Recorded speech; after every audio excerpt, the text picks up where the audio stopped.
Hey guys, ever wonder what it'd be like if your mom or dad booked you a whippings appointment at the local smacking salon?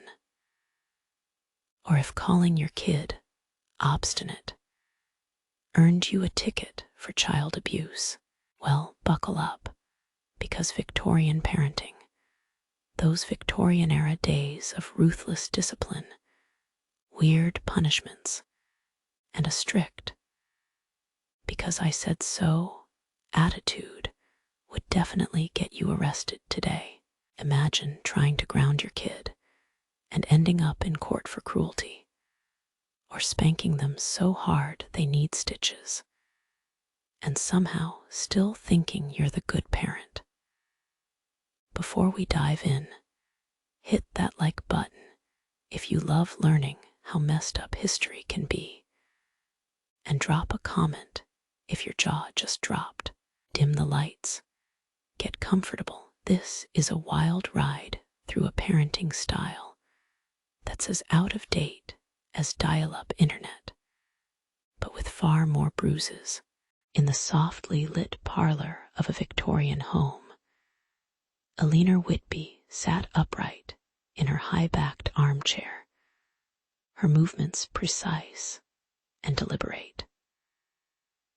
The faint scratch of a feather quill on paper mingled with the distant clink of china as she meticulously underscored her strict child-rearing code: spanking, cold meals, and a measured emotional distance. Her son Thomas, a small boy with wide, curious eyes, watched silently from a corner, feeling the thick weight of unspoken rules pressing down on him like a heavy quilt. Outside, the fog rolled in slowly muffling sound and lending everything a hushed, timeless quality. This quiet routine, while seemingly mundane, anchored a quiet moral order that Eleanor believed would shape her son's future, with little room for deviation or softness. As days turned into years, the rigid discipline persisted, and tensions quietly simmered beneath the surface. Thomas experienced the sting of a slap for misdeeds, and the slow starvation of affection that often accompanied harsh correction. The coldness in the parlor seeped into the boy's small bones, while Eleanor's practiced eyes rarely softened. Her face remained an unchanging blur of stern resolve. Yet, even amidst the severity, there was an ironic sense of order, calculated, predictable, almost methodical. Thomas learned to walk on eggshells, to anticipate the shadows of punishments that lurked behind every gentle question. The irony was subtle but unavoidable. This relentless pursuit of discipline was quietly shaping a silent barrier between them, one that would endure long beyond childhood. In the quiet hours, as Eleanor retreated to her study, the house felt paradoxically serene and brittle, an elaborate choreography of daily rituals that maintained its somber rhythm. Thomas, now a bit older, sat at the kitchen table, boredom flickering across his face as he nibbled on a plain piece of bread. The atmosphere was suffused with an almost theatrical seriousness, stern looks, the click of the teaspoon, the distant hum of a clock. The cold silence was often punctuated by Eleanor's sharp directives. each word another brick in the emotional fortress she was constructing. Despite the icy exterior, a faint humor lurked in the absurdity of their rigid customs, quietly unnoticed by all but the most observant. Shoulders back, Thomas silently wondered if warmth could ever find its way through such strict, unyielding walls. Many decades later, a different scene emerged in a small modern courtroom, a room filled not with the scent of old wood and cold porcelain, but with the muted hum of conversation and the soft rustling of papers. Maya Patel, a composed attorney, sat calmly as she studied the photographs and transcripts of that Victorian household. Practices now deemed archaic and unacceptable. Her eyes flicked over the images of the parlor, the stern figure of Alina, and the boy's downcast expression, all captured in the quiet testament of history. It was strange, these routines, once deemed normal, now seemed distant and cold, almost a relic of a forgotten moral code. Maya knew her case was more than legal. It was about understanding how society's moral compass had shifted, revealing that what was once accepted might now be considered harmful or illegal. Reflecting on the silent passage of time, there is a quiet poignancy in the slow evolution of human understanding about caring for children. Where once the cold parlor was seen as a necessary workshop of discipline, today's perspective whispers gently of empathy and emotional warmth. Alina's unquestioned authority seems almost a different world, a story told in faded sepia tones, quietly humbling in its simplicity. The human urge to shape the future through strictness now feels distant and slightly absurd, like a faint echo from a long-lost era. Yet beneath it all, there is an unspoken acknowledgement. History's quiet irony lies in how human imperfection often refuses to change overnight, resting patiently like a shadow in the corners of our moral landscape. In the quiet stillness of the late 19th century, Thomas packed his small belongings into a worn leather satchel, unaware that the rough walls of the boarding school awaited him with their cold stone floors and faint smell of ash. The day he arrived, the voice of the headmaster was flat, calling him to sit upright and listen. As the doors closed behind him, the faint echoes of footsteps and muted whispers became a slow lullaby that lingered in the air, a faint reminder of routines that framed every moment. Despite the uniformed discipline and the rigid routine, young Thomas's eyes held a flicker of curiosity amid the sameness of it all. Days turned into weeks, and life settled into a pattern marked by harsh lessons and quiet, waiting hospitality of the shadowed corridors. Over time, the routine grew sharper. Colder children who faltered were made examples of. Faces flushed, and eyes cast downward as stern voices reprimanded them publicly. The routine of public shaming became almost ritualistic, a dull thrum echoing through the stone halls and carried on by the crackling of a flickering lantern. Authority's immunity was a quiet fact, inscribed in legal margins and accepted with blank, unseeing stares. Parents sent their children into these walls, trusting the unquestioned rigor, while the children learned that authority justified its actions.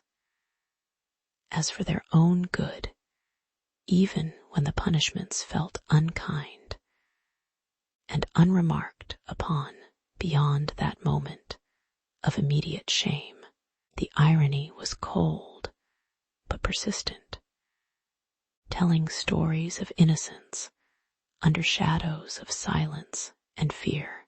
Maya, years later, discovered dusty, brittle records tucked away in a forgotten archive, revealing that laws once granted broad immunity to such disciplinary methods. Names were blurred, dates faded, but the ink's faint imprints hinted at a world where harshness was not only accepted, but protected by the law itself. She traced the faint lines of legal language with her finger, a gentle, almost bemused curiosity softening her brow. Comparing these older statutes to modern child protection laws, she realized how far society had drifted from those unseen, unchallenged codes. The contrast was quietly surreal. What once was sacred and sanctioned now faced silent disapproval, like a shadow of a distant memory that refuses to fade entirely. Irony lingered in the quiet acknowledgement that what was deemed legal then would be considered simply unacceptable today. The quiet hum of her desk lamp cast a gentle glow over the aged paper as Maya paused, feeling a strange calm settle over her.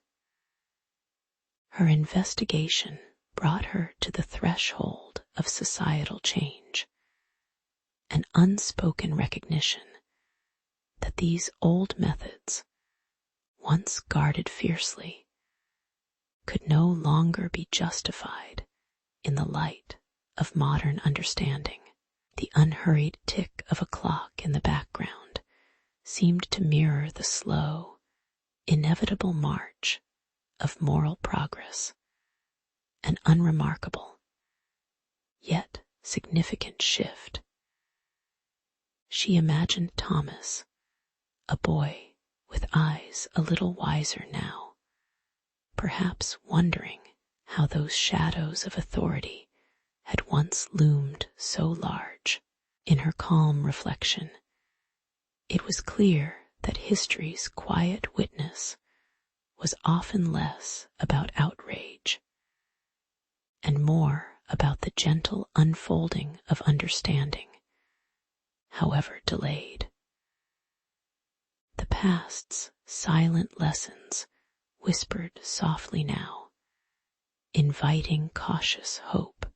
As she closed the file, Maya felt a gentle kinship with those long gone, their stories floating like faint clouds in the early evening calm. The memory of Thomas's silent, routine fear was a reminder that societal norms often linger beneath surfaces, waiting patiently for the time to change. She understood that progress often arrived quietly, insidiously, through the small, deliberate act of uncovering what once was hidden, and acknowledging it with a calm, unhurried breath. Outside, the world moved slowly, strollers on the pavement, the distant murmur of children in a park, mundane realities that quietly signaled that, even in the slow fading of shadows, life persisted. History did not shout. It simply settled into the softer, more enduring hum of understanding, like the whisper of a story finally told in the stillness of night. In the quiet hours of a Victorian afternoon, Alina gently placed her hand on Thomas's forehead, feeling the warm and clammy skin beneath her fingertips. The small boy, usually lively and curious, now lay still, his cheeks flushed with an unmistakable glow of fever. Outside, the soft rustle of wind through the window frames mingled with the faint tap of rain on the shingles. Alina, with a faint sigh, brushed aside her concerns and prepared a remedy from a dusty, handwritten book, damp cloths, and herbal infusions, recipes passed down through generations, seemingly soothing in their familiarity. Yet, beneath her calm exterior, a quiet curiosity nudged at her, questioning whether these old remedies were enough in a world that was changing too rapidly to ignore the silent weight of uncertainty. As the hours stretched, Thomas's fever persisted, and Alina's resolve was tested. She debated whether to call for the village doctor or to press on with her homemade cures, unaware of the growing tension in her mind. The soft hum of the stove and the gentle drip of water from a cloth offered a hypnotic rhythm to the scene, almost as if time itself was slowing down just for this moment of quiet struggle. Behind her, Maya sat with a leather-bound notebook, eyes narrowing at the scribbled notes filled with herbal remedies and unverified treatments. Her research revealed that many of these practices, deemed natural and safe in her grandmother's time, would now be classified as medical neglect, raising a quiet moral dilemma that lingered like an unspoken shadow. The irony settled as softly as dust on ancient shelves. What once seemed harmless now seemed dangerously outdated. Maya's findings sat balanced between her gentle fingers, their implications quietly echoing through the room's stillness. She watched Alina, whose hands trembled slightly as she dabbed a cool cloth on Thomas's forehead, her face illuminated by the flickering candlelight. The quiet irony of their situation felt almost humorous. How practices revered as folk wisdom had become outdated and even criminal under modern eyes. Yet here they were, clinging to them with a kind of stubborn hope. Alina's eyes flicked toward the window, where the darkening sky hinted at the approaching evening, and perhaps the dawn of new medical understanding that neither she nor Maya fully grasped. The scene was both an end and a beginning, a quiet testament to human imperfection and the slow march of change. Calm gradually settled over the room as the fever seemed to ebb slightly, the tense energy dissipating into a softer, more reflective quiet. Alina looked down at Thomas, whose small features now rested in peaceful repose, and she felt a faint sense of relief mingling with an internal ache of uncertainty. Maya set aside her notes, her face peaceful, yet tinged with quiet awareness of the moral questions lingering in the air, questions that extended beyond their small circle to a broader world that was shifting away from old customs. Outside, the shadows lengthened, and the house took on a gentle, almost sleepy demeanor, as if surrendering to the natural flow of time. It was during these silent moments that the real truth of their world became clear. Human efforts at healing were often imperfect, and the boundaries of morality were quietly redrawn in the background of everyday life.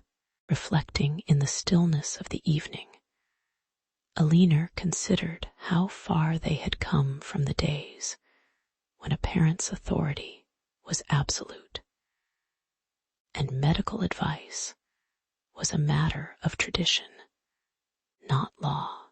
The unblurred faces of prophets and sages were long gone, replaced by shadowed histories inscribed in dusty books and faded photographs. Today, their small story might seem insignificant, yet it echoed the larger truth that progress often whispers in the background, softly reconfiguring the moral landscape. The quiet humor of their situation, how simple remedies now would be judged so harshly, serves as a gentle reminder that human history, like human nature, never truly stays still.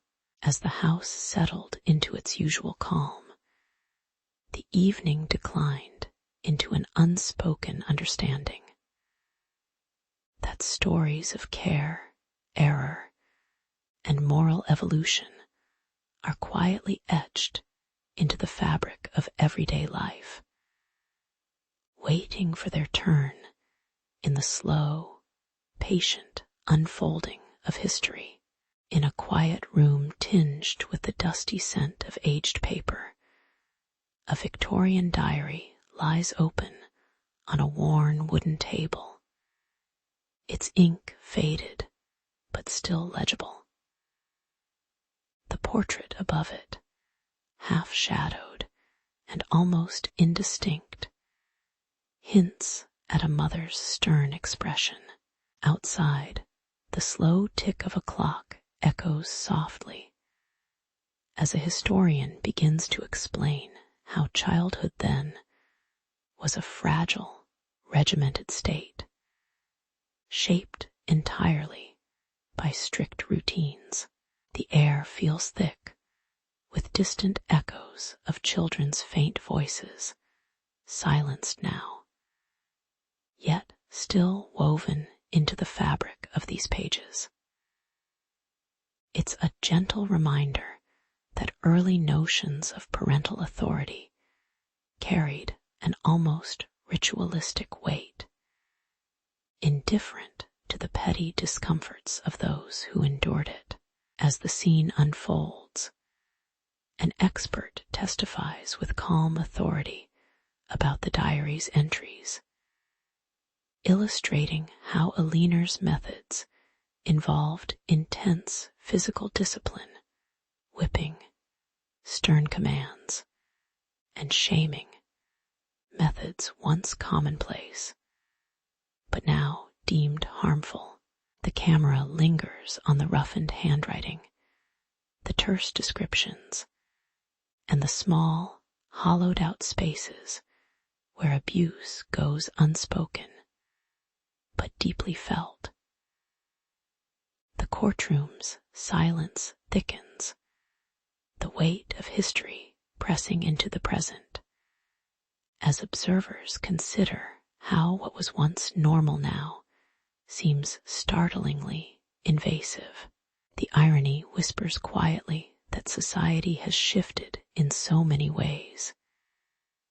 Yet the quiet echoes of those old methods ripple softly through time, unforgotten, but perhaps unjustified. With a hint of subdued irony, the defense team raises a hand, invoking the comfort of history, reminding everyone that Victorian parents believed they were doing what was best, shaped by tactile customs that felt natural at the time. They argue that Eleanor's strictness, though harsh by modern standards, was simply a reflection of her era's moral compass and societal expectations. The debate draws a gentle smile from the narrator, who notes that sometimes history's moral scales tip slowly, as if weighed down by the inertia of long-held beliefs. The faces of the witnesses are blurred, the light casting soft shadows, emphasizing the quiet ambiguity of moral judgment across time. It is a moment of stillness, kind of contemplative, with no clear heroes or villains, just human intentions tangled in the fabric of a different world. Gradually, the mood eases into a calmer reflection.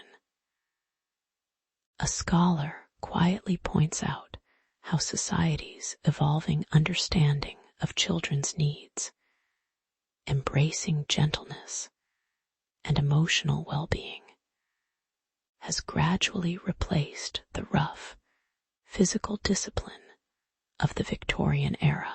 The room feels cooler, the sounds softer, as if dusting off the remnants of unexamined past beliefs.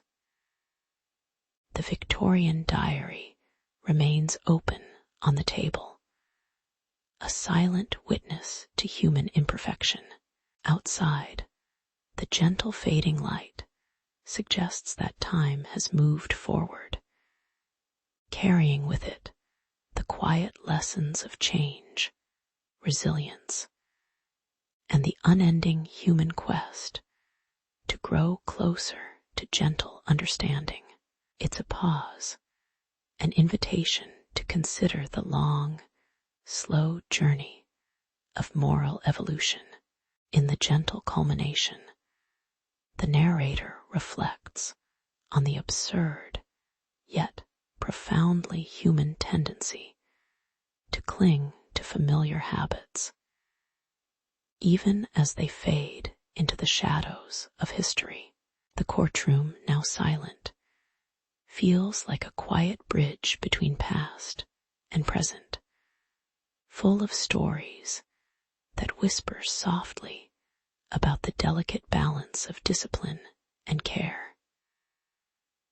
The face of the unseen prophet or moral guide remains blurred, half illuminated by the soft glow of understanding and doubt.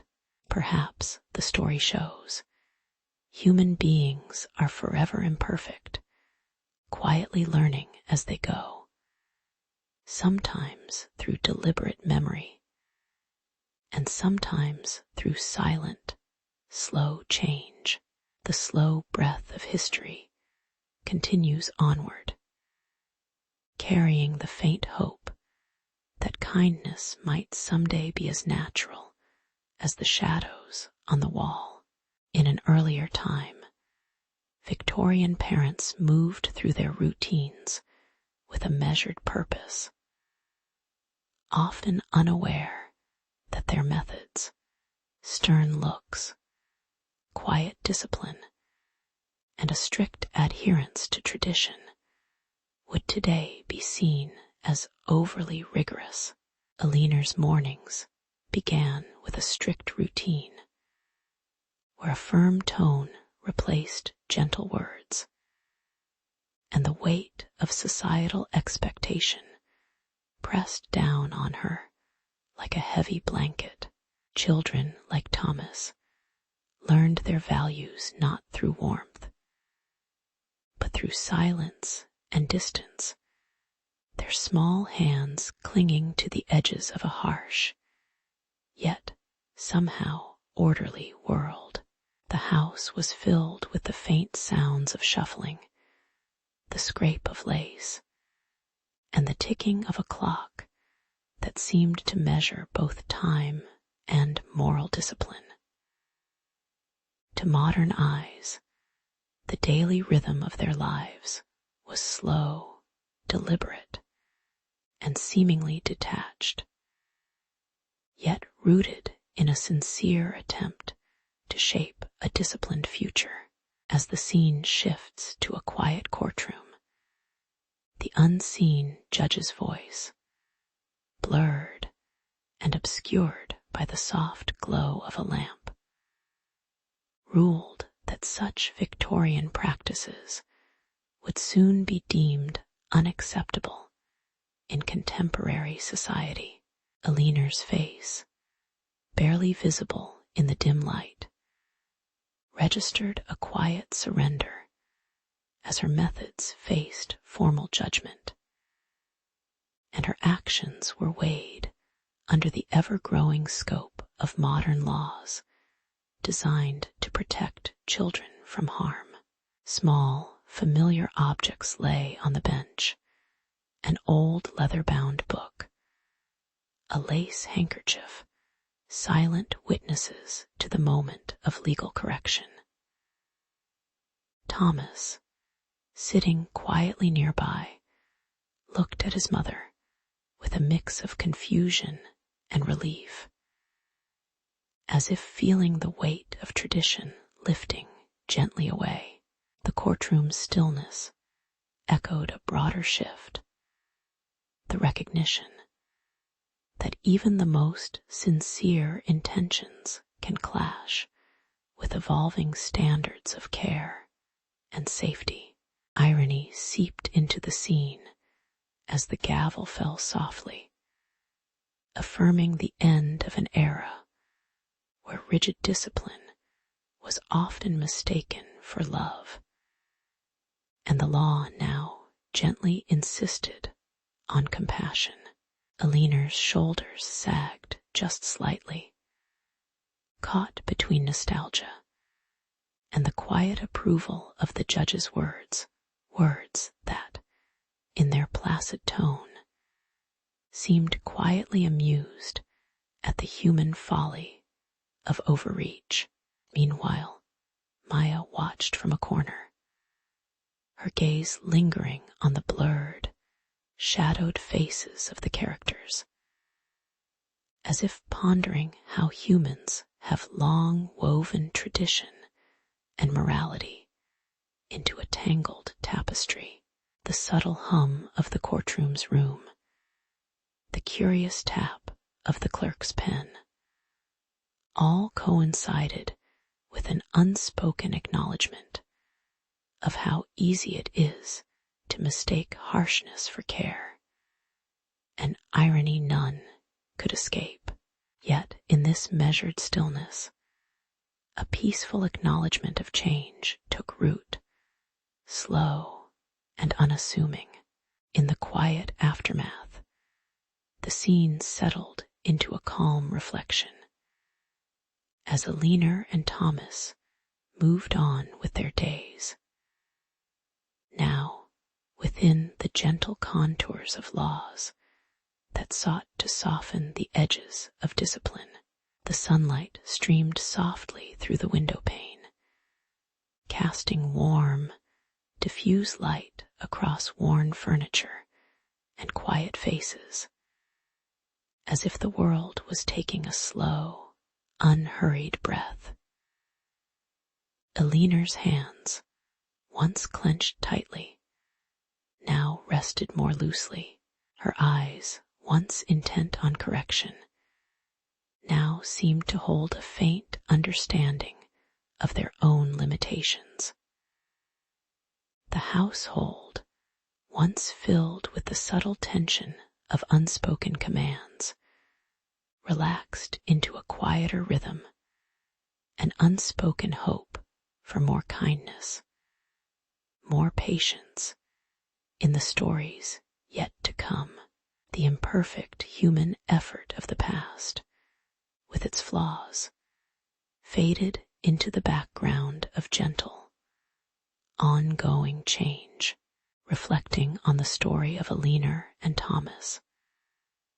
Maya considers how history's slow, winding path informs present ethics, teaching humility in the face of human imperfection. Though the laws now favor softer, more aware parenting, they rest on the quiet lessons of those bygone days, when hearts and habits were shaped in different silences. Light filters through a window, illuminating the small, everyday acts of care that guide future generations, gently breaking down old walls of distance and strictness.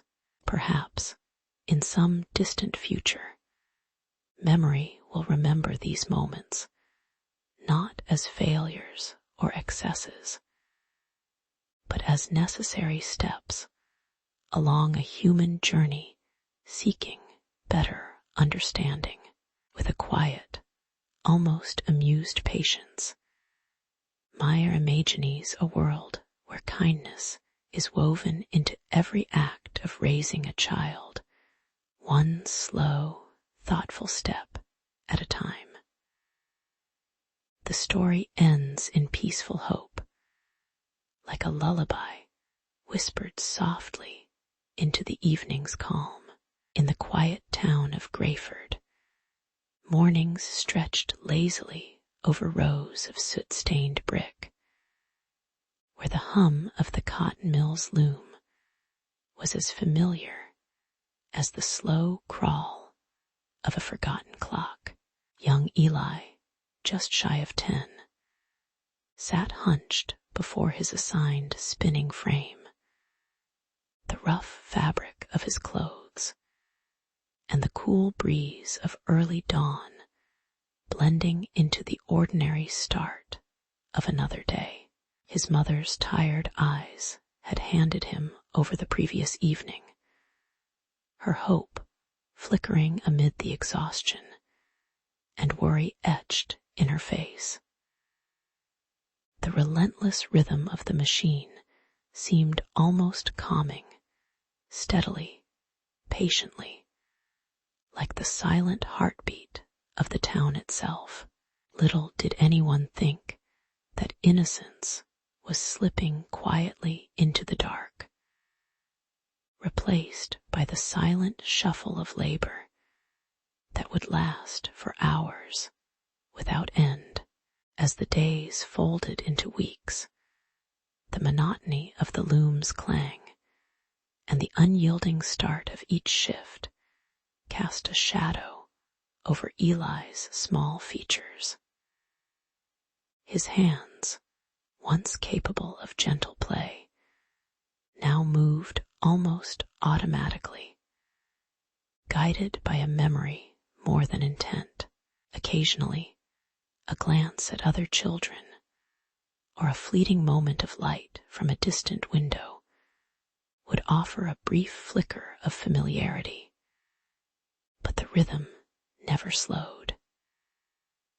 The air inside the mill grew thick with dust and the taste of sweat, while outside the world moved on unaware or indifferent to the tiny sacrifices unfolding beneath its tired sun. There was a curious, muted irony in the silence. The factory's noise was relentless, yet the workers' hopes seemed to diminish quietly behind their eyelids. Eli's story, like so many others, became a faint comedy of human resilience and absurdity, an unspoken acknowledgement that survival often meant surrendering what once was precious. His mother, in her desperation, had sold him into the machine's maw, trusting perhaps that the need outweighed the cost, unaware that the loom's rhythm could etch a slow permanence into a child's childhood. Sometimes her face appeared as a blurred face in the distant corners of his mind, shadowed by regret or perhaps just numbness. The rustling of the fabric, the clang of the gears, and the low murmur of other workers' tired conversations formed a monotonous lullaby of economy and loss. It was a quiet irony. The very machinery meant to sustain their lives was slowly eroding what little innocence remained. In the stillness that followed the long, hard hours, Eli found moments of calm, quiet pauses where his heart, worn and steady, could breathe beneath the weight of relentless routine. The factory's walls, beige and unremarkable, seemed to fold in around him like an old, familiar blanket worn, yet strangely comforting in their sameness. Outside, the sky had begun to dim into a soft dusk, casting gentle shadows without concern or hurry. Eli's small face, lined with dust and longing, stared absently at the faint glow beyond the window.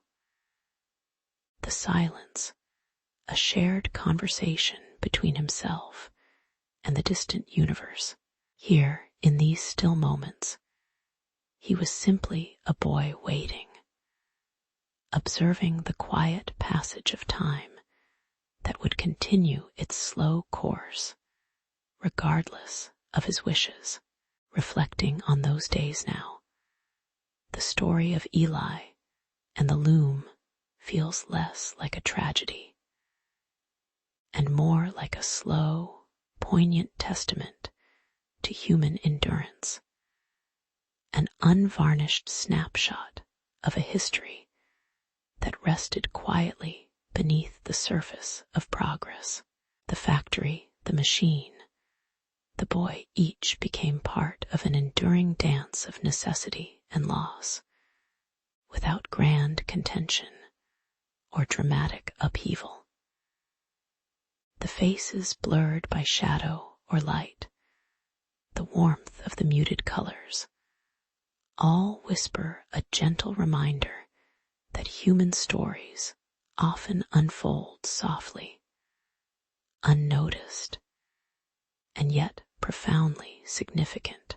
The whole scene settles into a calm, enduring truth that in quiet moments of routine and resilience, even the most mundane threads weave into the fabric of history's slow, unyielding loom. In the quiet early mornings of the 19th century, Tomas's small figure appeared at the threshold of the mine, his coat slightly too big, his face already serious with quiet determination. The darkness inside was thick and closing, a stark contrast to the soft glow of dawn that lingered outside. His little hands clutched a rough pick, while the sounds of footsteps and distant echoes of drumming hyphenated the stillness. The harsh reality was that daylight was a distant memory within these tunnels, where the air felt heavy and unchanging. Tomas's mother had handed him a crust of bread, her eyes tired, but gentle, whispering silent hopes as he disappeared into the shadows. As Tomas descended deeper, the cramped and twisting tunnels seemed to swallow him whole, their walls carved workaday scars from countless other children. The overseer, a heavy man with a stern face blurred by the dull light, moved with deliberate slow steps, his voice a constant murmur of commands and tokens of authority. Each child's breath was meticulously tracked, counted almost as a form of quiet control, while the echo of their labor blended with the faint drip of water and distant hum of machinery. The physical toll was visible in their occasional pauses, their shoulders rounded, and small faces flushed with effort. Yet the myths of survival stubbornly persisted in hushed whispers shared atop narrow ladders. Ironically, amidst the bleak machinery and tired faces, a subtle humor emerged. Sometimes a child would adopt a peculiar stance or pretend to be a part of the rough stone walls, turning moments of suffering into silent jokes with a half smile. The overseer, who seemed to count policy and breaths with equal dedication, occasionally ignored the subtle antics, his gaze often fixed on the growing pile of ore. Tomas's eyes, dark and focused, flicked upward to the faint slit of light, where a distant voice claimed that miners were like the prophets, faces hidden by veils of shadow, their true spirits blurred and distant like the blurred faces of sacred figures. It was starkly evident how easily myth and reality intertwined in these underground worlds. Eventually, Tomas's shift ended, and a slow, almost dreamy feeling crept over the tunnels as he returned upward toward the faint glow of dusk filtering into the mine's entrance. The air outside was cooler, softer, and the silence was almost restful. His small body moved with cautious ease, the weight of the day lingering subdued rather than overwhelming. The landscape stretched flat and dull, the horizon barely shifting, turning to the quiet camp where the children gathered food and shared weary stories. Tomas found himself contemplating the strange calm that settled after hardship, a stillness that seemed to soften even the harshest truths of their toil. Looking back from the quiet comfort of later reflection, one could understand that beneath the mechanical grind and whispered stories of myth, there was an enduring human patience, an unspoken acknowledgement of effort and endurance. The mine and Tomas's journey through it remained a quiet reminder of the uncelebrated everyday life of countless children whose small sacrifices stitched the fabric of a world that remained oddly still amid its countless upheavals. The blurred faces and distant echoes faded into memory, where they linger as faint shadows, testaments to resilience kept quietly alive in the shadows of history, where the stories seem almost too ordinary to be remembered, yet never forgettable enough to be gone entirely. In an era where smoke from crowded factories mingled with the soft glow of gas lamps, children's fingertips nimbly moved along wooden wheels and slender ropes. Their eyes, often tired yet curious, glimpsed the faint outlines of books tucked away in hidden corners, symbols of a future they dared to imagine but seldom reached. Beneath the weary routine, a quiet stir of whispers persisted, carried on the slight draft that seeped through cracked windows. These murmurs were the first faint signs of a different kind of life, one balanced delicately on the edge of secrecy and hope. It was amid this slow, everyday silence that the whispering guild first found its fragile voice, small but steadfast. One evening, beneath the faint flicker of a tallow candle, two boys named Eli and Tomas received an unusual invitation. A shadowy figure handed them a worn, folded paper with a crude, looping script, an offer to learn to read secretly, away from the relentless gaze of the factory owner's law. Their hearts quickened with cautious hope, knowing the risks of such forbidden knowledge. The guild's existence was a fragile thing. As they nodded silently, the air seemed to grow still, the weight of unspoken fears pressing on their young shoulders.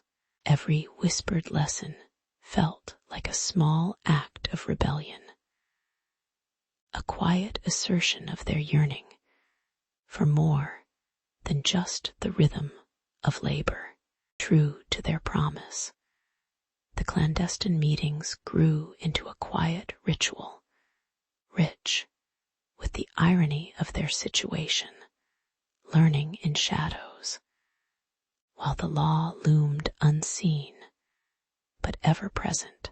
The guild's leaders, faces blurred by the flickering candlelight, knew all too well that discovery could mean ruin not only for themselves, but for the fragile hope they nurtured.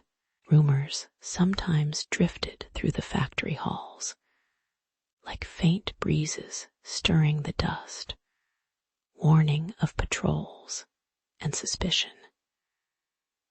Yet the children pressed on, their fingers tracing letters in trembling hands, quietly defying the harsh realities outside the room's thin walls. Irony hung thick in the air. They fought for literacy in secret, knowing full well that outside, the law's heavy hand could crush their dreams at any moment. Years settled like dust upon the quiet efforts of the guild, and the ordinary routines of childhood were softly replaced by moments of small victory.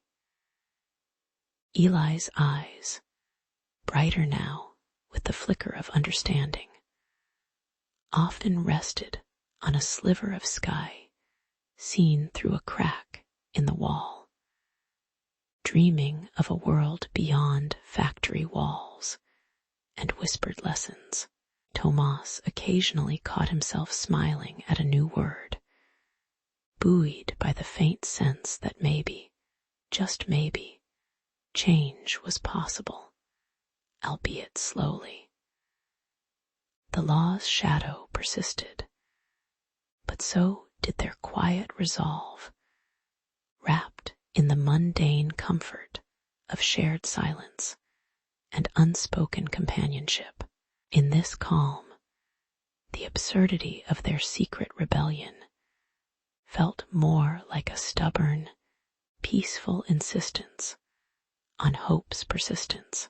Reflecting on those long, quiet nights, it's clear that the true story was less about dramatic change and more about small acts of resilience, the kind that burrowed deep into everyday existence, quietly shaping lives in muted ways. The guild's secret lessons, like faint ripples on a still pond, left an invisible mark on each child's mind without ever calling attention to itself. They learned that even in the dull, relentless grind of factory life, the human spirit found modest ways to resist and yearn.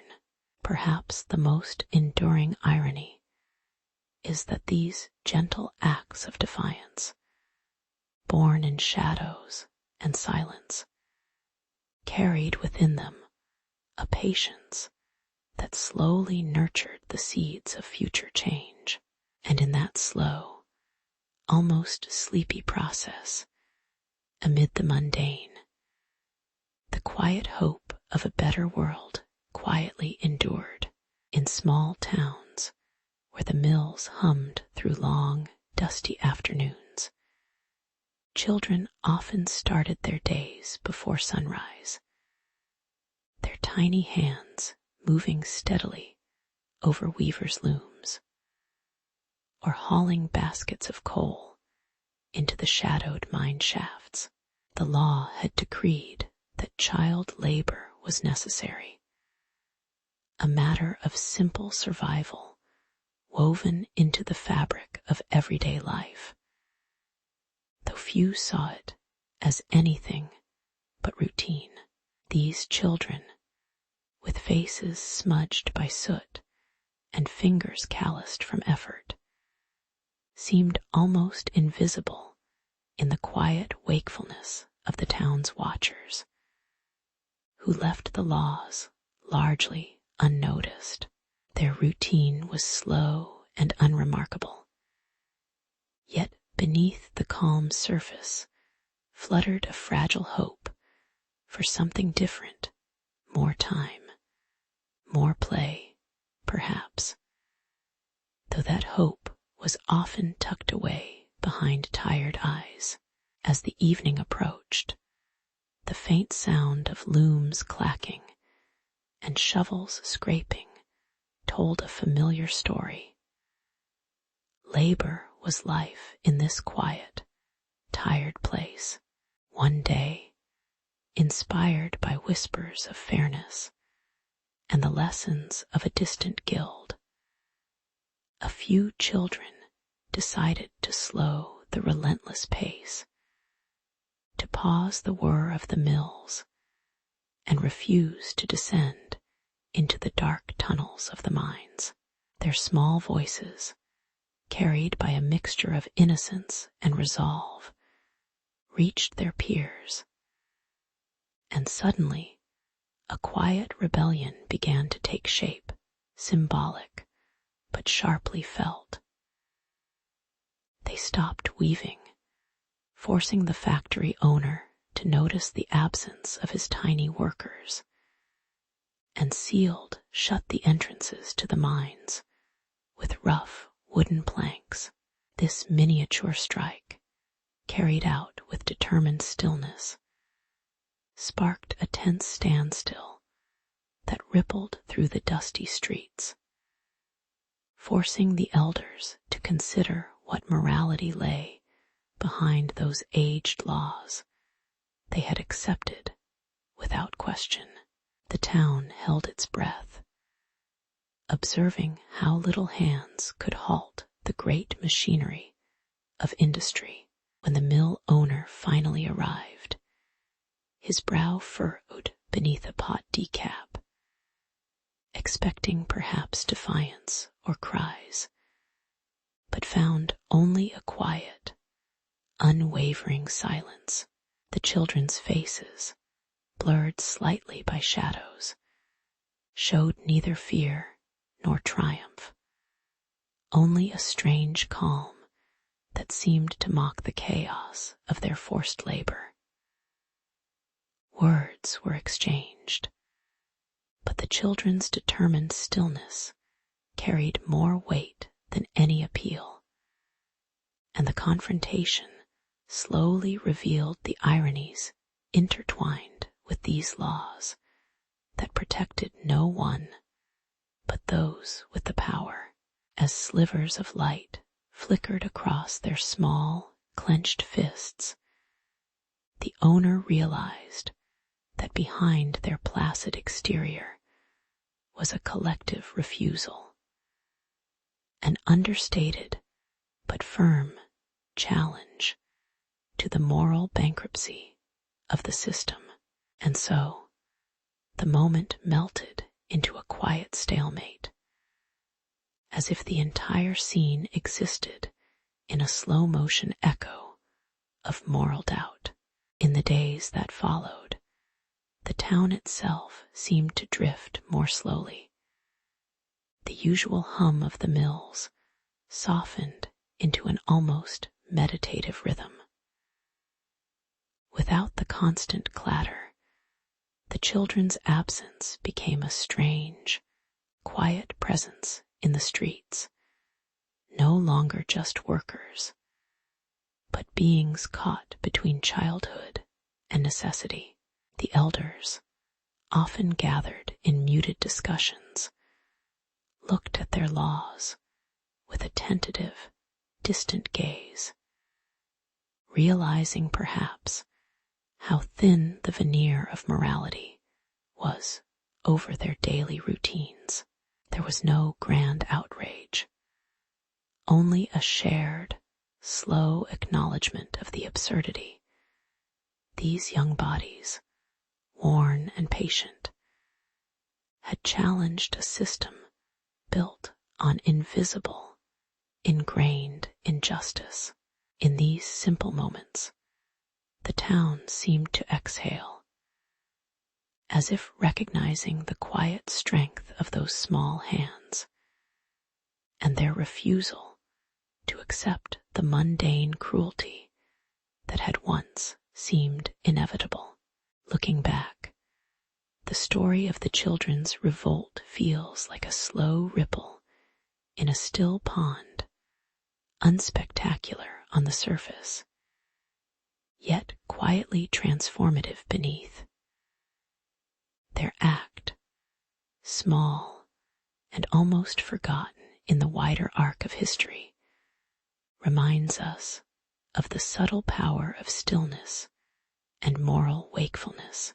As the town gradually resumed its routines, the laws remained, but with a new crack of awareness, one that lingered softly in the minds of the elders and the children alike.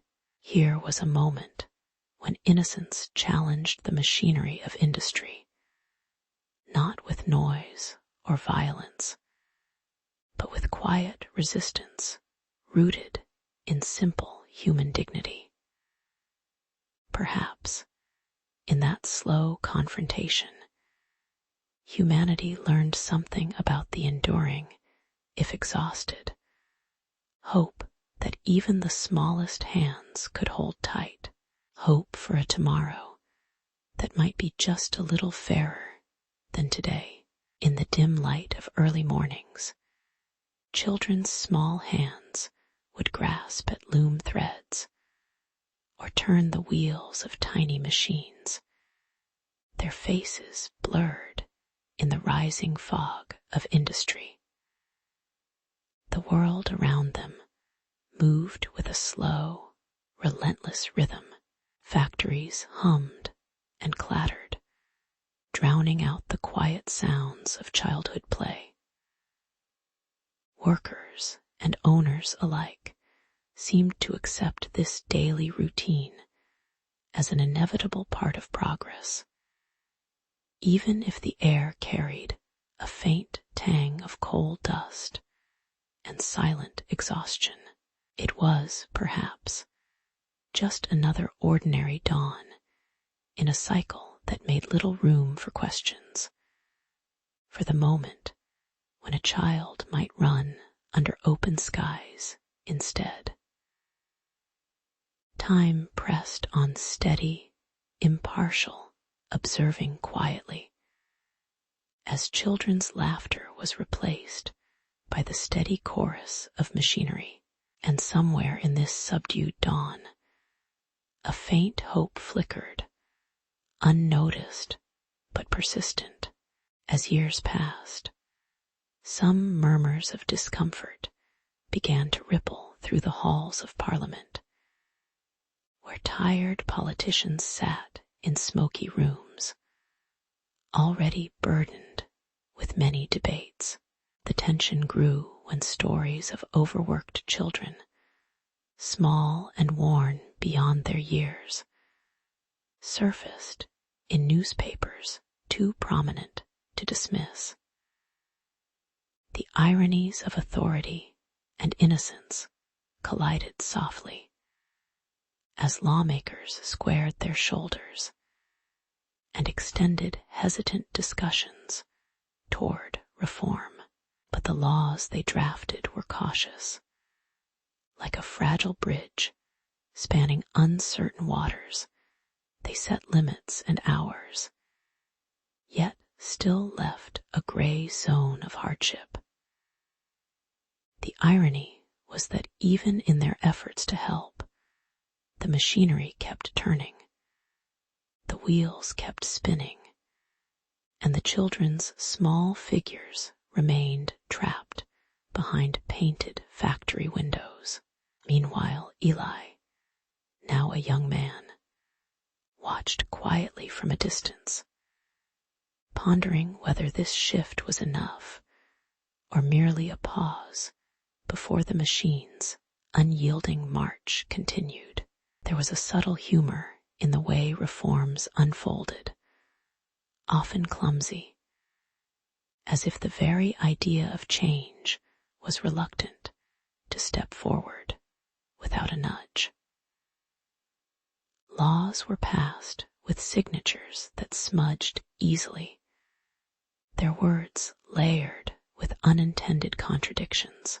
Children still worked, sometimes in compliance, sometimes in quiet defiance, while adult workers watched with knowing smiles, amused at the slow pace of progress, or resigned to it.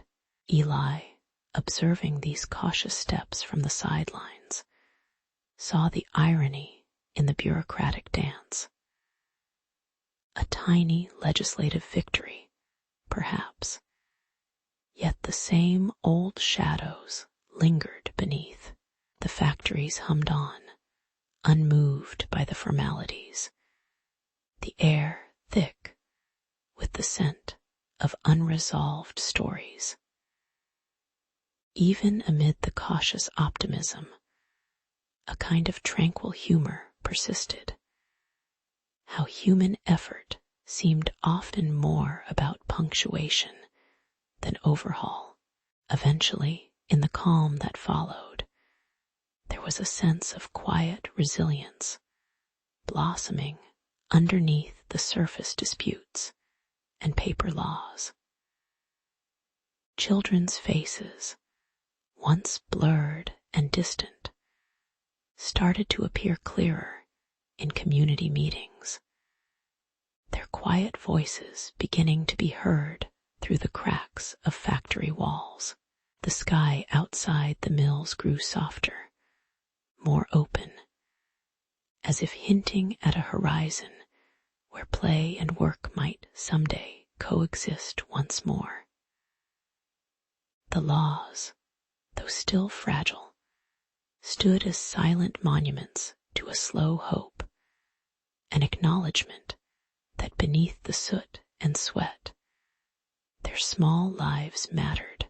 Eli, now older, and watching from a worn bench overlooking a quieter millyard, felt a gentle sense of peace, perhaps the best kind of progress, shy but steady, like the first light of dawn after a long night. Somewhere in this mutual patience lay the possibility of a new beginning, slowly unfurling. In the end, time moved at its own unhurried pace, carrying the stories of those factory days into the quiet history they had become. Children could now occasionally rest under the open sky, their small feet wandering along safer paths, their laughter less muffled under the weight of machinery. The laws remained, fragile and imperfect perhaps, but enough to symbolize a human effort not to forget the small, quiet corners of childhood. Eli, standing once again at the edge of the mill, saw the sunrise stretch across the horizon, soft, hesitant, yet undeniably present. It was, after all, just another morning like so many before it, but one where the promise of something better slept peacefully in the gentle light. And as the day unfolded slowly, the quiet hope held its place in the air, in the distant hum, and in the gentle rhythm of history's understated progress. In the quiet mornings of 1853 London, St. Bartholomew's Hospital stood as a hub of busy human effort, where Dr. Alden, with his steady hands and calm demeanor, prepared for another day of tending to those who arrived seeking relief. His apprentice Thomas, eager and wide-eyed, watched as the routine unfolded. Knives clinked softly on wooden trays, and the scent of alcohol lingered in the air. Among the patients was young Emma, her cheeks pale and eyes tired from the slow wasting of consumption. A word that seemed as distant and slow as the ticking clock in the corner. The day's procedures involved bloodletting and unsterilized tools, all performed without a moment's doubt or questioning. These were common acts, woven into the very fabric of medicine then. It was an era, after all, where human fragility was an accepted part of the process, and morality was often measured by what could be done rather than what should be done. As the hours slipped by, the routines grew more hesitant, though no less unthinking. Emma's veins were pinched, red streamers of blood drawn out in slow, deliberate lines. Each prick felt like a small act of patience. Yet it was also an act of quiet violence. The notion of consent was seldom a part of the scene. Her quiet silence was assumed to be acceptance, and her suffering seemed almost part of the treatment itself. Dr. Alden discussed new methods with an air of confident detachment, unaware of the moral weight beneath their decisions, while Thomas watched and learned how the body was just another problem to fix. No questions asked. The sterile room held a strange stillness, no sound of protest. Only the faint, rhythmic drip of blood into glass jars, cooling in the dim light. In this calm hum of routine, the moral lines remained blurred, quietly acknowledged, but unchallenged.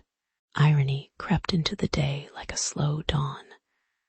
The very tools meant to heal often caused pain, yet were wielded without hesitation or reflection.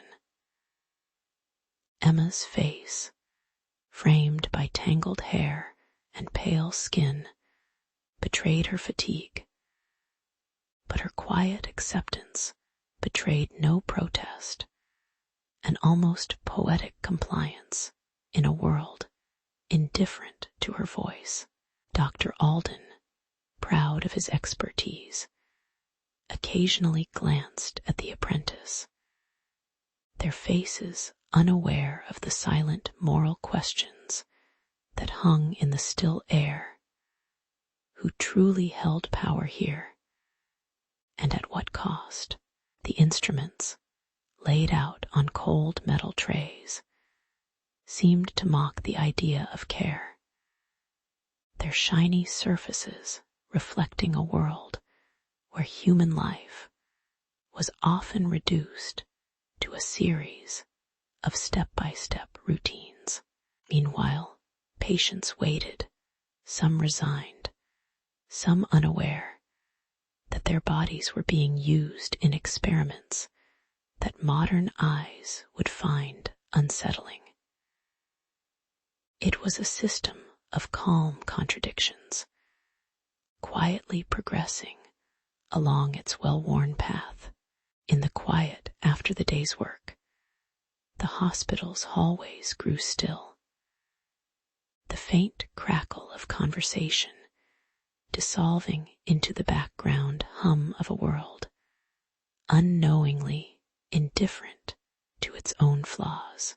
Emma, wrapped in a coarse blanket, sat silently by the window, watching the slow fall of evening shadows cast by gas lamps, her fragile hope shadowed by the understanding that her suffering was part of a greater, unseen pattern. Dr. Alden and Thomas prepared to clean their tools, their routines now habitual and almost comforting in their familiarity, an unspoken assurance that such practices were the natural course of progress. No matter how rough, they moved quietly, their actions a mirror to the slow erosion of moral clarity that cloaked their work. Unaware, or perhaps simply unmoved by the ethics they bypassed. It was, in its way, an ordinary night, filled with small acts that in time would come to be seen as questions worth asking. Reflecting on those days now, one observes a world both distant and intimately human, where the gentle rhythm of daily life intertwined with quiet conflicts of morality. Emma's quiet endurance echoes through history, reminding us that even in the darkness of ignorance, human stories persisted, subtle, imperfect, and undeniably human. Dr. Alden's steady hand and Thomas's eager eyes learned their trade in a society that had yet to fully understand the importance of consent and sterilization. Truths now painfully clear. In the slow unfolding of this story, the moral shadows cast by the dark ward of St. Bartholomew's stretch long into the future, whispering softly about what was once accepted without question. It's a meditation on progress, soft, slow, perhaps incomplete, and on the enduring necessity of reflecting on the human cost woven into the threads of history. In a quiet clinic of the 1800s, Dr. Alden lingered over his latest ambition to deepen the understanding of human anatomy, no matter the cost. The air was tinged with the faint smell of dried herbs and cold metal instruments as he prepared his subject, a condemned thief whose uncertain fate now intertwined with scientific curiosity. The man's wrists were restrained, his face pale and distant, yet alert to the shift of shadows and gentle scrape of tools. Outside, the faint murmur of townspeople and the distant clang of bells seemed to drift into a state of subdued indifference, as if the world itself had become a background hum. Here, in this small room, amid the quiet anticipation of discovery, an experiment was quietly beginning. Unaware of the moral rifts it would carve into history as the saw gently rasped through bone and tissue, the thief's screams echoed softly, piercing the heavy silence that had fallen over the ward. Thomas, a young observer, watched with wide eyes that flickered between horror and fascination, caught in a slow, emotional tug of guilt and revulsion. The room, normally calm with the steady drip of medicinal liquids, now pulsed with the raw sound of suffering, amplified by the absence of anesthesia and the cold professionalism of Dr. Alden. A strange irony hovered. This act of knowledge gaining was performed under the guise of progress, yet it tore at the fragile notions of consent and dignity that even they could vaguely perceive. The man's cries seemed to dissolve into the air, replaced by a strange, numbed calm that began to settle over the room like a thick fog. Time inched forward, unaltered by the suffering, even as Thomas felt his stomach tighten, a subtle but unignorable irony in human endeavors. Dr. Alden, expression blurred in the soft glow of lamplight, systematically documented each incision, unfazed by the man's muffled sobs, his mind already wandering to the next step of discovery. Outside, the low hum of footsteps and hushed clerical voices made the scene feel both mundane and monumental, as if this was just another day in the endless march of human experimentations. The contrast between the quiet, methodical routine and the raw, visceral sounds was stark, yet both seemed to belong to the same unexamined landscape of scientific hubris. Here, behind closed doors, human suffering blurred into the quiet hum of progress, almost invisible to the busy world beyond. Eventually, the screams faded into a quiet that felt strangely peaceful, as if the room had agreed to hold its breath alongside the injured man. Thomas, now step by step calmer, observed the aftermath. Blood stained the worn wooden table, and the condemned man lay still, a faint crease of exhaustion across his brow.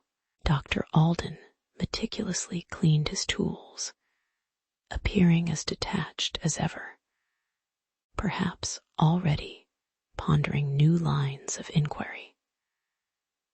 Outside, the light waned into a gentle dusk, casting soft shadows across the worn walls, a reminder that even amid such stark moments, time persisted with unhurried patience.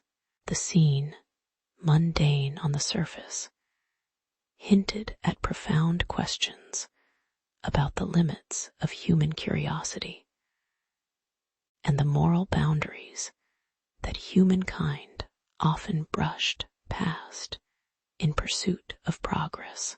In these quiet hours, history seemed to observe itself, a slow motion of human imperfection and relentless striving. Later, as the day drew to a close, Thomas sat in a corner of the shared ward, watching the faint, almost invisible lines etched into his memory, lines drawn between suffering and knowledge, between ethics and curiosity.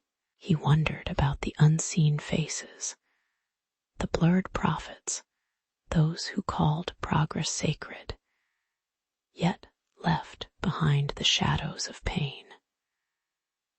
The room settled into a slow, contemplative stillness, and the echoes of screams faded into the distant hum of evening activity. Underneath it all, a quiet recognition lingered that some things, even in their most mundane expressions, were about the silent cost paid by those who dared to look beyond the safe horizon. In the slow unfolding of sleep, he found a subtle acceptance of human imperfection, wrapped in the soft irony of history's unknowing, unjudging gaze. In the quiet corner of a modest hospital, the faint coughs and shuffling footsteps signaled the arrival of another patient during the cholera outbreak.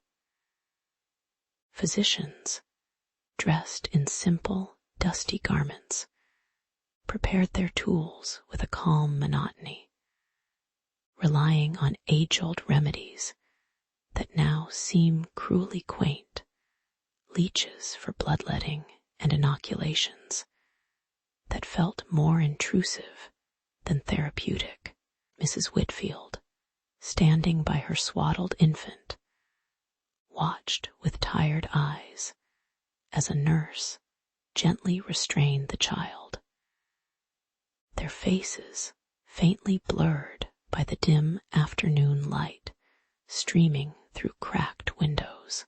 This was an era when the desire to heal often gave way to the relentless march of protocol, regardless of the pain inflicted or the suffering endured. Despite her grief and the child's trembling cries, she had little choice but to surrender to the routine that comforted no one, not even the practitioners who went about their work with measured indifference. As the leech was affixed to the child's tiny hand, a quiet tension filled the room, an ironic ritual of supposed recovery that felt more like a quiet punishment. The infant's small fingers twitched as the blood slowly withdrew. A strange, squirming dance of life and tradition entwined in a silent, almost mockingly deliberate process. Meanwhile, a nurse, her face half-shadowed, proceeded with the crude inoculation, the needle probing with mechanical certainty, eliciting fresh tears from the child's gathered sobs. Mrs. Whitfield's breath caught. She recalled the assurances that such measures were necessary, that they would save her child, though she sensed the faint irony in the sterile words and the grotesque simplicity of the procedure. Beneath her calm exterior, a small part of her wondered how many other mothers had stood here, quietly surrendering their hope to the cold mechanics of the era's medicine. The irony was unmissable. Amid all the fumbling attempts at health, the medical tools were blunt, the methods crude, yet they were considered cutting edge at the time, an odd testament to progress. The leeches, now dull and sluggish, fell from the child's skin with a faint plop. The room's sounds seemed quieter now, the weight of unspoken questions lingering in the air like a faint scent of stale linen. Mrs. Whitfield's gaze drifted to the faded, blurred face of a prophet hanging on the wall, his features obscured by a veiling shadow, as if to suggest that divine understanding had no place here, only the slow, steady march of modern ignorance. She wondered quietly if these disregardful acts would truly save her child, or if they merely danced around suffering masked as care. The room grew still, save for the soft, rhythmic dripping of blood and the faint rustle of linen.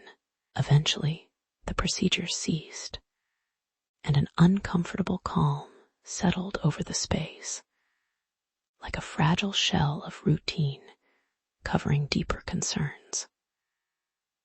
The infant, exhausted and sore, gazed up with wide, confused eyes, sensing the strange mixture of care and cruelty, each touch a reminder of the limits of human knowledge and the blind faith placed in antiquated practice. Mrs. Whitfield gently cradled her trembling child, her hand cool against warm, flaky skin, as she looked away from the blurred figure of the prophet above, seeking quiet acceptance within herself. The day's ordeal faded into the background, replaced by the mundane act of nursing and the slow flicker of fading hope.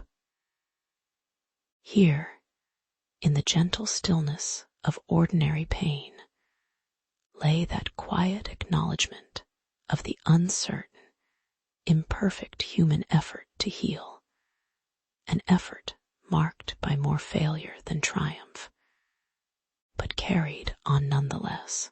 As evening settled outside, the hospital became a tiny island of calm amid wider struggles, the shadows lengthening and softening the harshness of that day's events. Mrs. Whitfield's thoughts drifted quietly to a future where her child's small, imperfect body might someday be healed by gentler hands and kinder spirits, if only the world remembered the importance of consent and harm. The blurred faces of prophets and doctors, the crude tools, and the forced procedures all seemed like distant echoes of a past that quietly, patiently, had learned little from its mistakes. Inside her, a fragile quiet persisted, an acceptance wrapped in a slow, muted hope, rooted in the simple truth that every small life carried within it something quietly worth respecting. And so, in that shallow evening light, everything awaited the slow, inevitable dawn of future understanding, if only slightly better than before. In the quiet corners of the 1800s, behind the heavy wooden doors of the hospital, a murmur of secrecy lingered. News of the clandestine vivisection experiments conducted without anesthesia, and often in the dead of night, seeped out in hushed whispers among a small circle of interested observers. The public, largely unaware of these hidden practices, continued to place their fragile trust in the medical men they believed to serve humanity.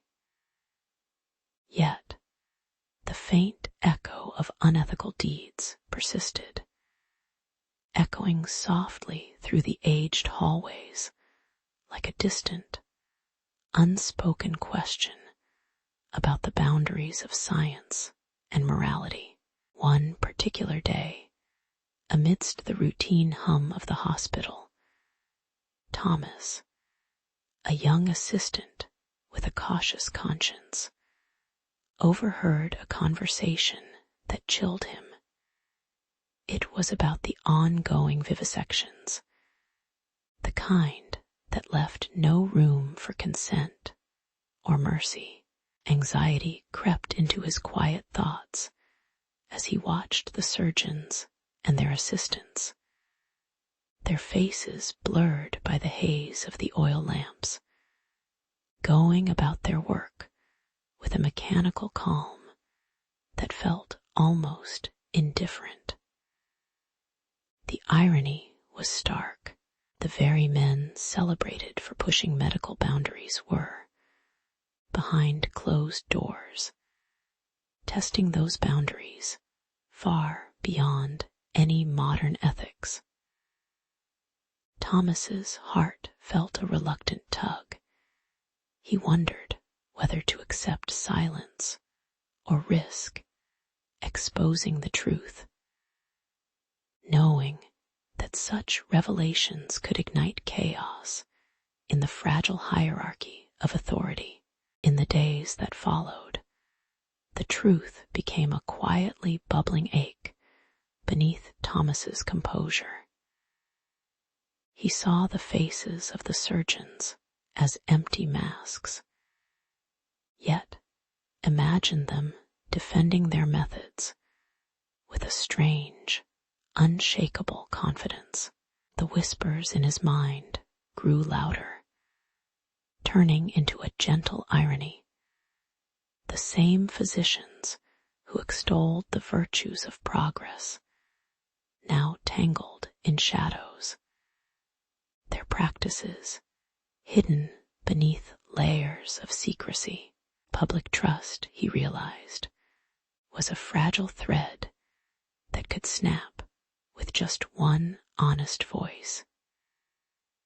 Meanwhile, the hospital's walls seemed to listen silently, holding the muted sounds of operating tables and hurried footsteps, unaware that their quiet surveillance was slowly unraveling the ethics they claimed to uphold. Deciding it was no longer possible to stay silent, Thomas took a deep, steadying breath and prepared to confront Dr. Alden, the chief surgeon whose shadowy reputation now loomed larger in Thomas's conscience. The chamber where they met was filled with the quiet sounds of shifting papers and the distant drip of water from a forgotten faucet. The disagreement was calm but resolute, a slow exchange of words about morality, progress, and the unseen cruelty that lurked behind sterile walls. Dr. Alden, his face shadowed beneath a thick brow, defended his methods with dry, measured words, insisting that knowledge justified all. Yet, beneath his calm exterior, a trace of unease flickered, an irony that perhaps even he sensed the shifting tides of moral expectation creeping in from the world beyond. As evening fell, Thomas left the hospital with a quiet sense of resolve, knowing that the silence he once felt bound by was now a burden he could no longer bear. The slow unfolding of truth was never dramatic, only inevitable, like the gentle fading of daylight into night. In the calm that followed, the echoes of that confrontation lingered softly, a reminder of the imperfect human reach for progress, and the small, overlooked moments when one must choose between loyalty and conscience. The shadows cast by that era, faint and weary, served as a humble testament to the ongoing, often muted dialogue between morality and science, an enduring story of human imperfection, quietly carried forward. In the quiet of late 1800s medical offices, hope often mingled with a palpable sense of routine.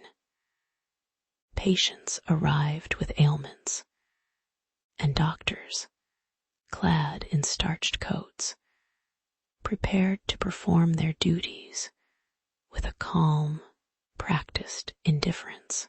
Emma sat nervously on a wooden chair, clutching her shawl, as the faint scent of iodine drifted in the air, unnoticed amid the steady hum of conversation and the slow drip of a glass vessel. It was an era when the line between science and experiment blurred, and many cared little for the fragile boundaries of patient comfort or consent. Amidst this, Thomas, a young doctor with a penitent gaze, observed quietly, starting to wonder about the morality of those old, unspoken rules.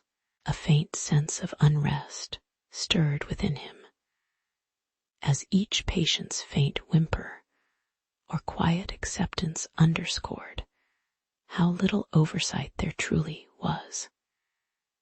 Yet the day rolled on undisturbed, like a slow river of doubt through sterile halls. One day, a scandal surfaced, whispers of unnecessary surgeries, experiments without anesthesia, and stories of patients who left their appointments weakened or scarred, some never to return.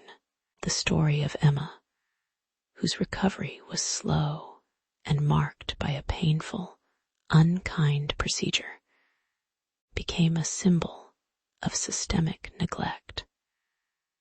Though to many, it was just another quiet chapter in routine medical lore. Public outrage crept in gently, like a soft drizzle, prompting Parliament to look closer at these accepted practices. The inquiry that followed uncovered a tangle of excuses, negligence, and unspoken rules that prioritized results over people. Irony settled quietly in the room like an old ghost. The very doctors who prided themselves on healing were, in many cases, perpetrators of harm driven by ignorance or indifference. The patience of the public and reformers alike grew weary but resolute. As the wheels of change began to turn slowly in the dim corridors of power, amid this atmosphere of scrutiny, some began to quietly advocate for a different approach, one less focused on conquest over the body and more on understanding it. Thomas, who had once watched with a kind of stunned passivity, now found himself drafting the first guidelines for patient rights, his handwriting hesitant but determined. Emma's story slowly turned toward recovery, her soreness eased by gentle care and honest communication, rather than the harsh protocols that once dominated the practice. The hospital itself seemed to breathe a little easier, sunlight spilling through windows onto patient beds and faceless furniture. The irony of prior cruelty, now softened into cautious kindness, resonated in the hushed lull of these hospital halls, an unspoken acknowledgement that change was, at last, quietly beginning. And so, amidst the slow hum of improvement, the moral landscape of medicine felt a gentle shift toward compassion and respect. By the time the new guidelines took hold, there was a cautious, yet steady sense of calm. As doctors like Thomas integrated ethical principles like consent and pain relief into their everyday routines, Emma, now under the care of a more thoughtful nurse, found repose in the simple act of being listened to, as her pain was acknowledged and her fears addressed. The previous chaos of unregulated experiments and cold procedures faded into a distant memory, replaced by discussions of comfort, dignity, and trust, though these ideals were yet to be fully realized. The scene was unremarkable but meaningful, a quiet testament to how human error, once seemingly unavoidable, could be gradually tempered by acknowledgement and humility. The silent, slow evolution of medical morality settled into the fabric of everyday practice, like a faint, reassuring hum. It was a story of imperfection, recognized and corrected, not with grandiose gestures, but with humble steps toward better understanding. As the years passed, the shadows of past violations gradually dissolved, leaving behind a cautious legacy of progress, a reminder that ethics in medicine had been forged through struggle and reflection. The faces of those who had suffered remained blurred, unknown, unremembered by many, yet undeniably present in the quiet formation of today's standards.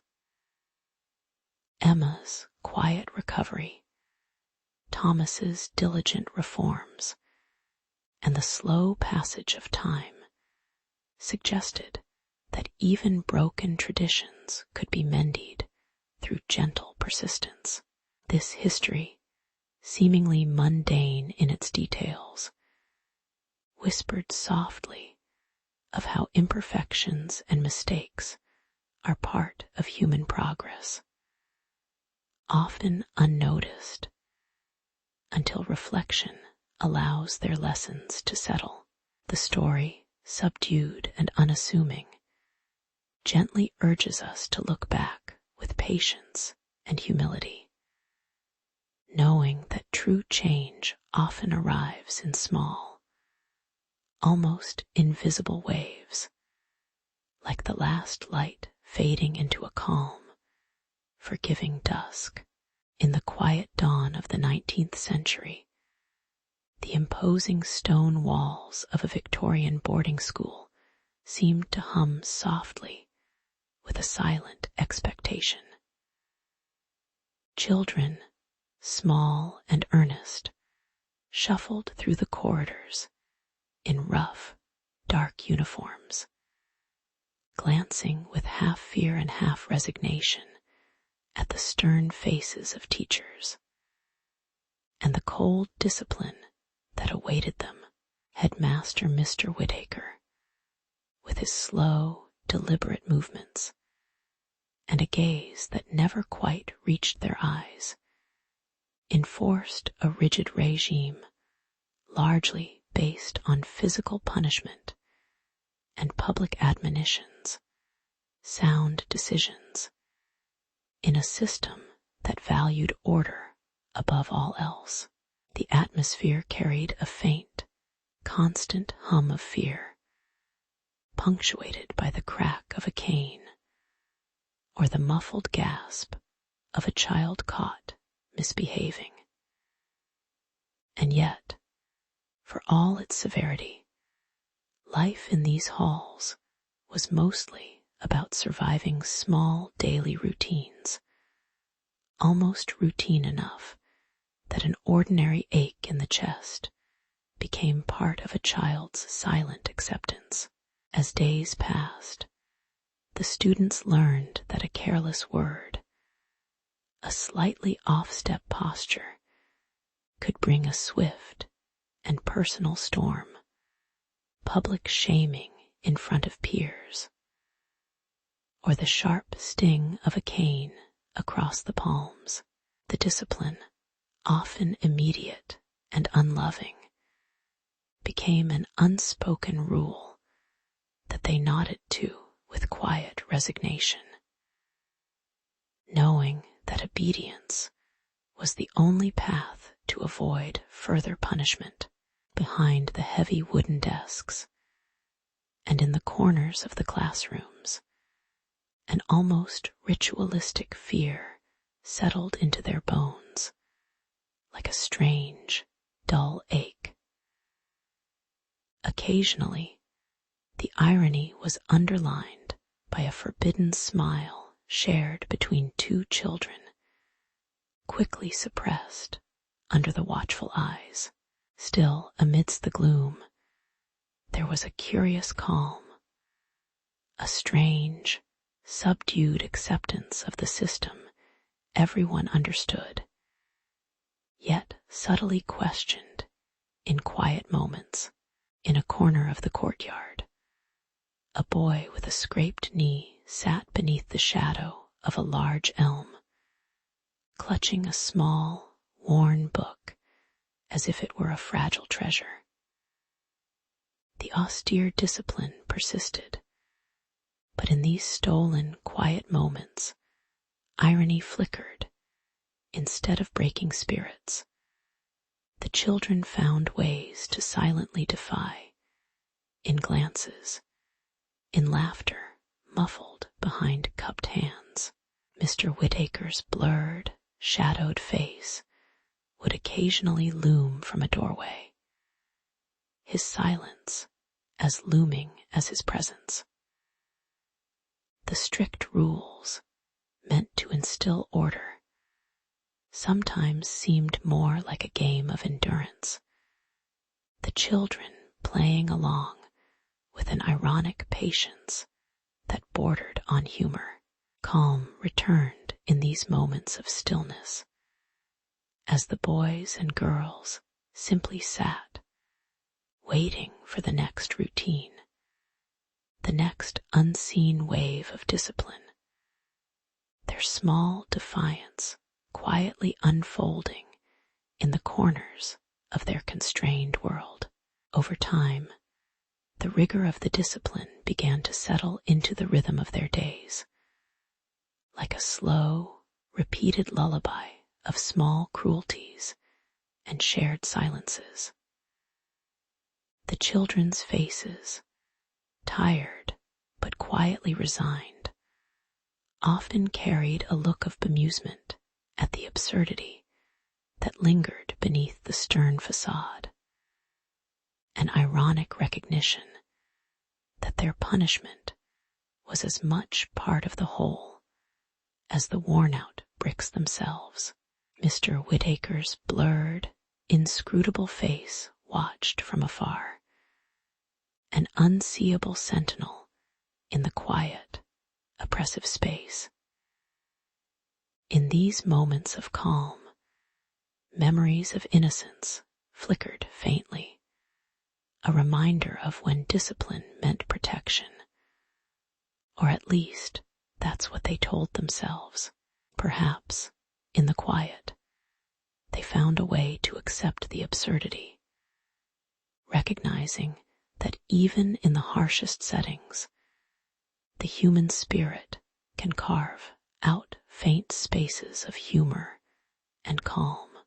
Reflecting on these times today, one sees not just the cruelty, but the strange, unbreakable persistence of childhood resilience amid the rigid stones of discipline, the routines, the punishments, the blurred and shadowed faces.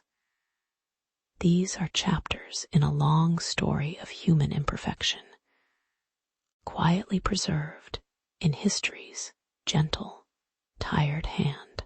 The lessons learned in those somber halls echo in modern debates about justice and legality, where the ghosts of cane strikes and public shaming still flicker faintly in collective memory.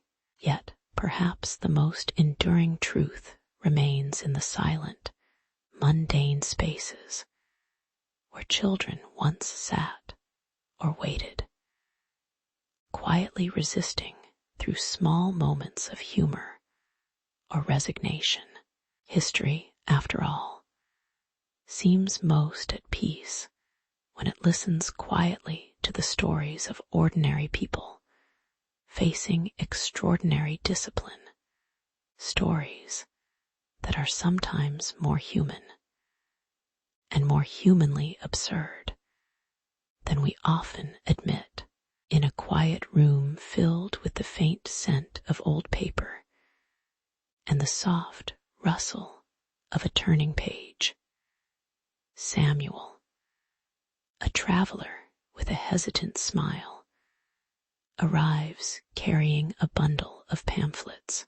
His voice, slow and measured, denounces the outdated marriage statutes, those solemn laws that once dictated not just union, but a strict sense of obedience and control.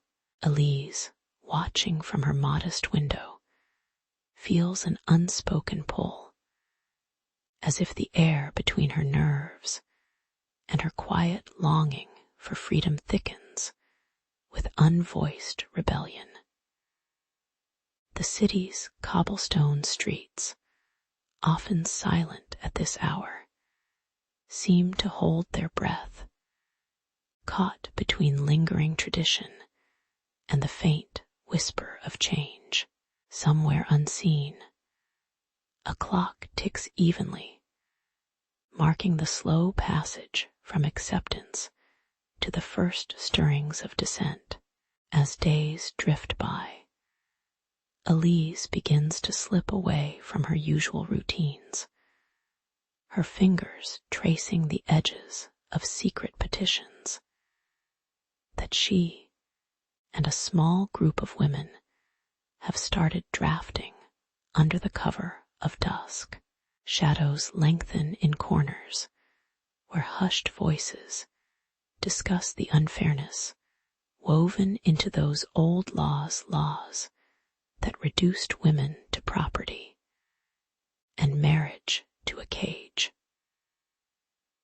The tension among them is a quiet hum of defiance, like the faint crackle of a candle flame flickering against the dark.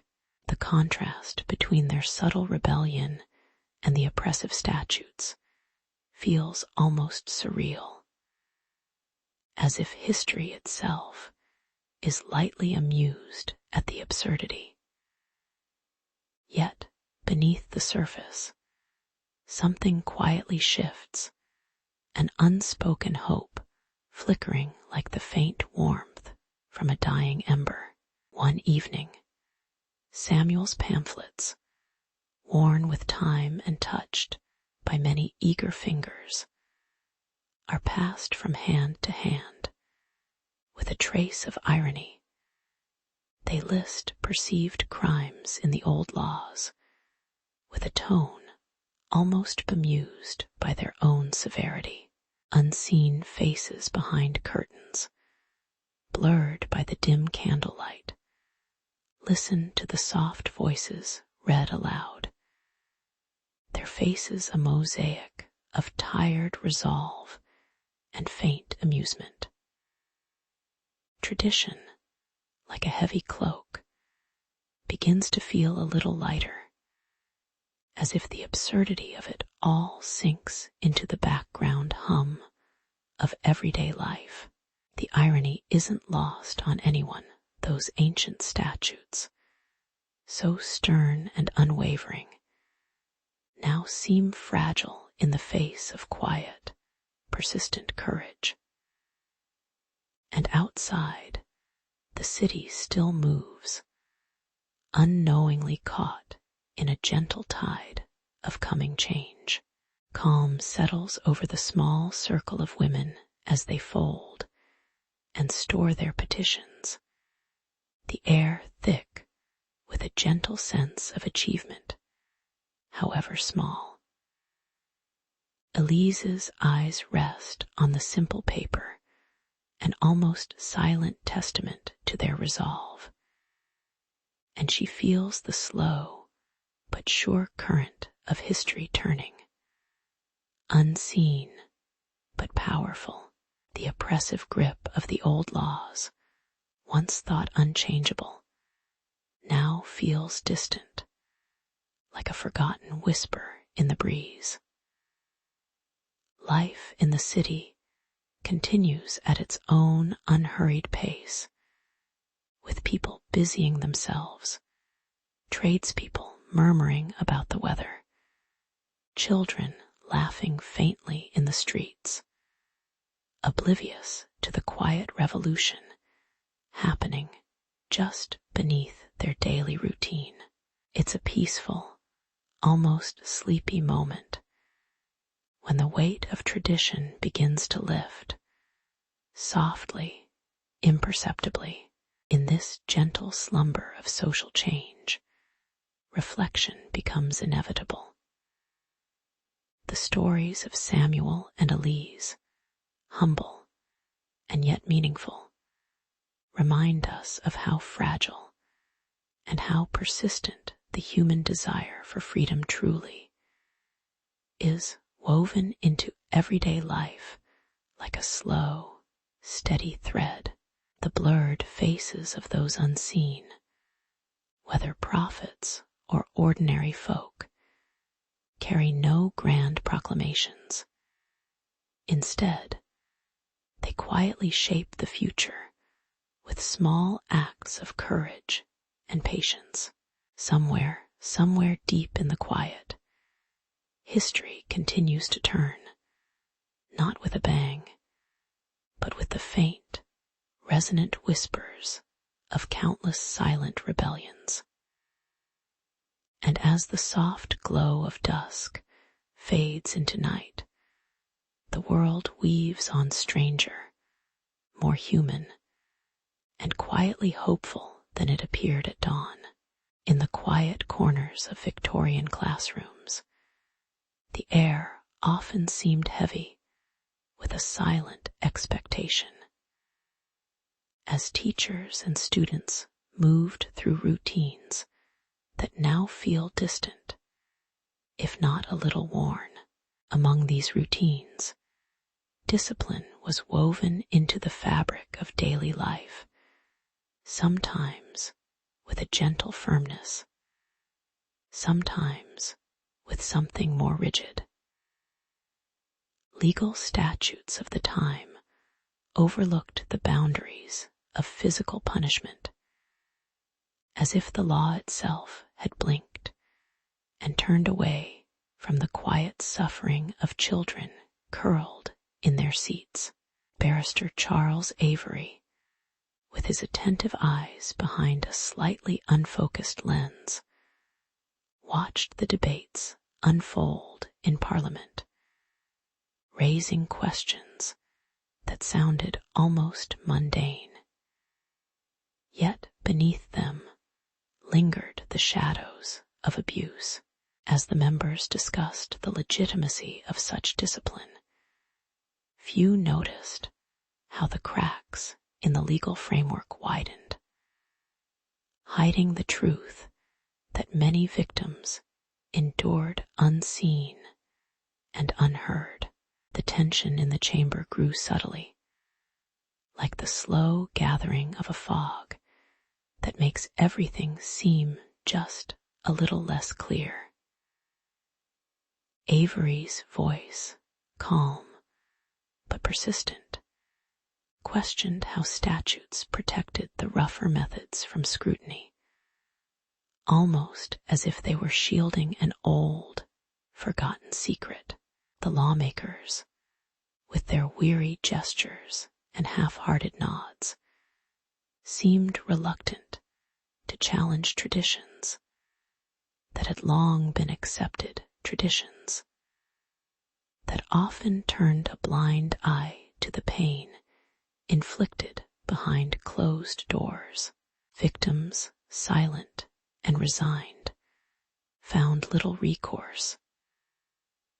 The law had become a mirror that reflected only the authority of the educators, not the lives shaped by their hand.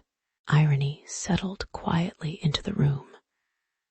The irony that what was sanctioned by law could often be harmful, yet remained unchallenged, buried beneath layers of statutes and social convention. In the slow hours of debate, the atmosphere grew tinged with a soft, resigned humor, an almost sardonic recognition of the absurdity that underpinned the entire system.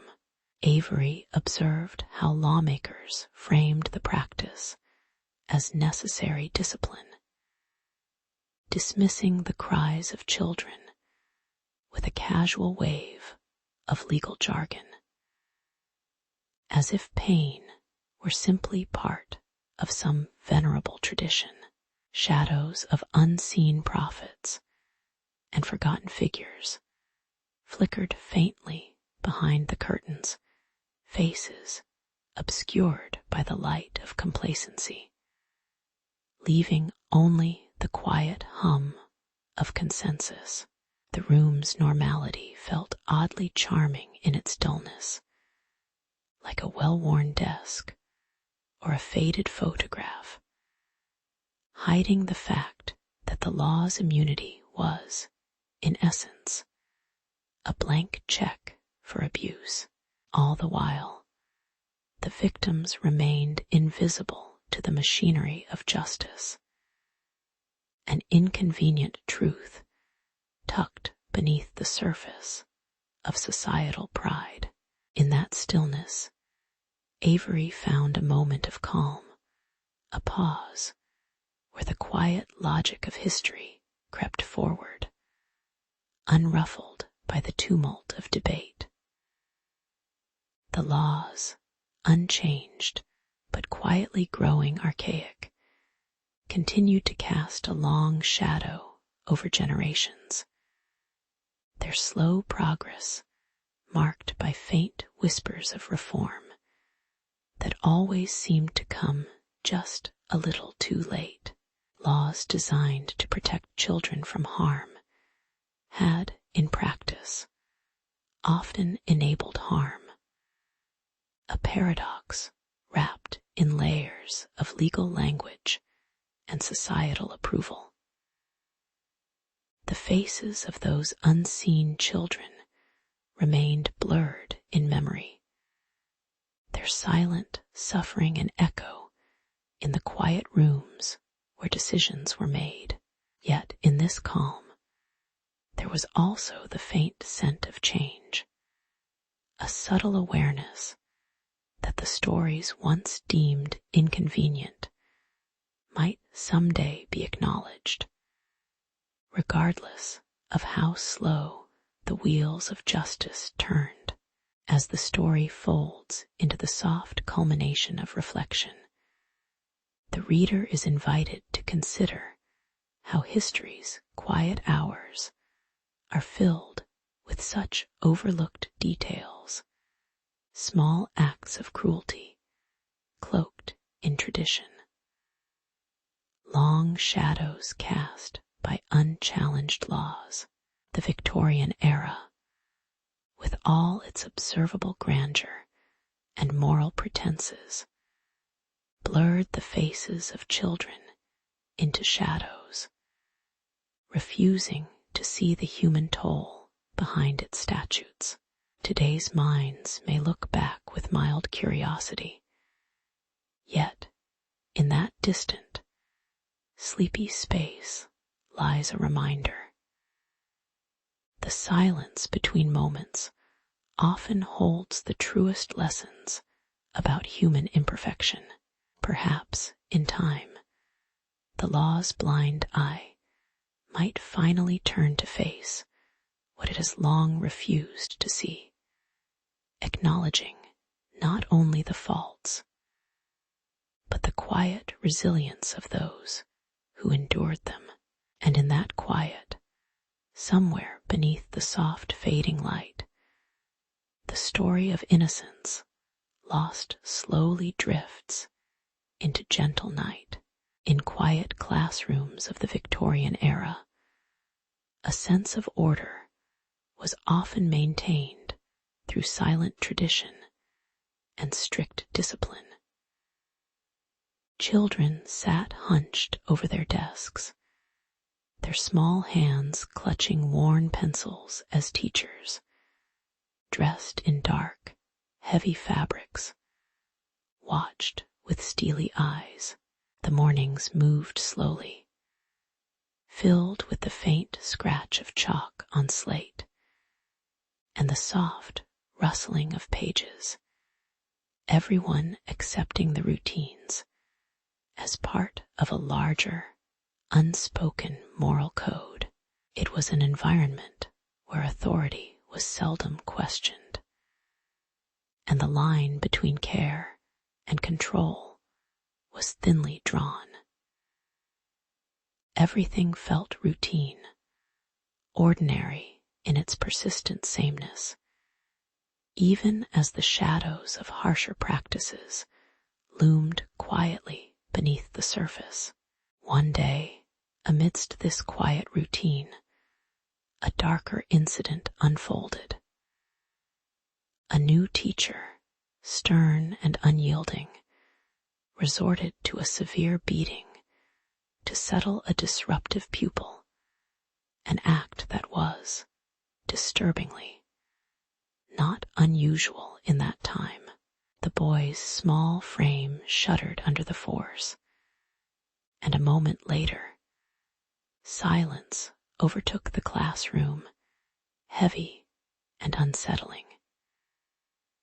The incident soon sparked whispers among the townspeople, and what was once quietly accepted began to surface with growing suspicion.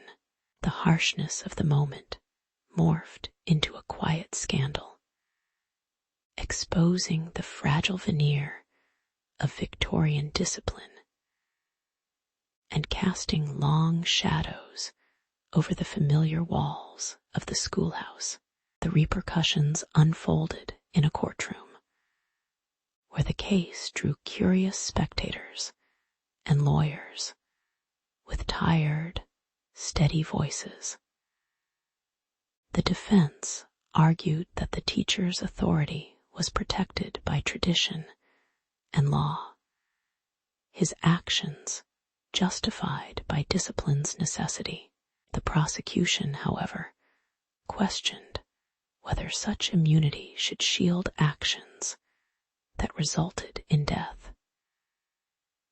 As witnesses recounted their observations, some offering bemused, distracted expressions, the irony was not lost that beneath the veneer of morality, the legal system was still grappling with the reality of human imperfection.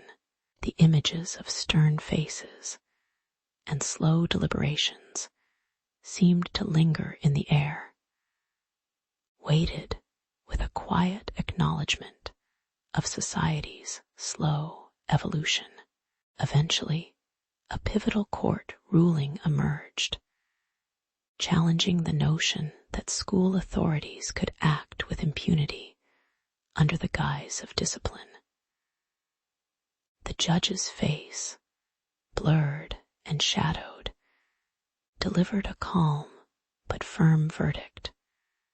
No longer was ignorance or tradition enough to defend such acts.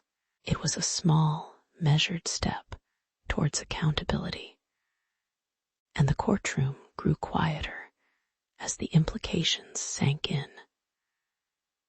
The community, observing this slow but histrionic change, settled once more into the rhythm of their days, the moral landscape subtly shifting beneath the everyday hum of routine life.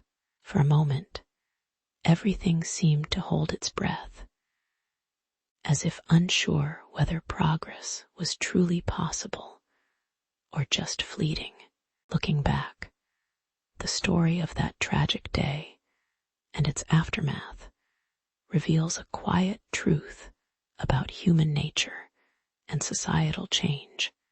Things move slowly, often in small, imperceptible steps, and history itself seems weary, yet hopeful in these moments of reflection. The school, the courtroom, the town, each in their own way, witnessed a quiet acknowledgement that laws and morals are intertwined and evolve with time. The blurred faces of prophets and figures of authority remind us that those who shape the moral fabric often remain unseen, their faces hidden behind the soft glow of progress or the shadows of delay. And here, in the stillness after the storm, lies the gentle, ongoing lesson of human imperfection and cautious hope. In the quiet corners of Victorian classrooms, the wooden desks and fading blackboards bore witness to a discipline that often felt more about silence than understanding. Children sat rigidly, their small hands clutching brittle chalk or trembling with anticipation, each day beginning with the steady hum of authority that promised order in exchange for a fragile daily routine.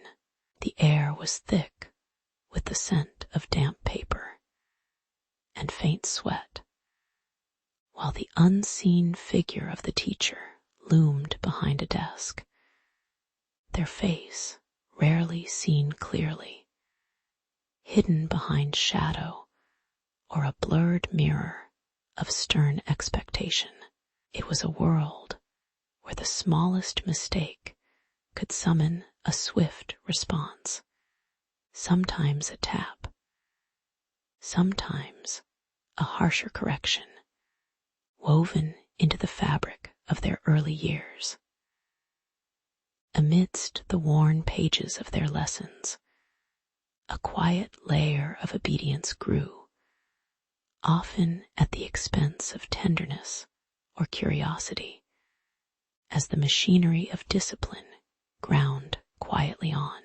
As the decades passed, voices emerged, some faint, others growing clearer, questioning the practices that once seemed so routine. Laws began to shift slowly, barriers to corporal punishment rising like a gentle tide, questioning whether pain could truly teach, or perhaps only frighten. The modern pieces of legislation folded into place like soft layers over a fragile past, dissolving the cane and the quick strike into a distant memory preserved in legal archives. Yet beneath these changes lay a quiet irony. The echoes of past punishments still whispered through debates and courtrooms, where the distant figures of old teachers and forgotten children lingered as blurred faces behind the shadows of new authority. Change arrived incrementally, muffling the loudest of the old noises, but never fully silencing the quiet legacy of suffering that had once shaped generations. In the slow unfolding of legal reforms, there was a strange dignity to the understated victory, though sometimes it felt more like a tentative retreat than a triumph. Courts and lawmakers, with their calm deliberation, dismantled centuries of embedded tradition with careful language and measured tone, as if unwinding a long, twisted cord. Meanwhile, many teachers and administrators looked on silently, their faces tired but resigned as new guidelines limited physical responses, replacing the crack of wood with whispered warnings and written punishments. The irony was palpable, a policy change that sought to soften old pains, yet sometimes seemed to overlook how deeply those pains had become woven into the fabric of institutional memory. Slowly, the classroom transformed into a space of gentle oversight, where authority was noted in soft words and patient gestures, if at all.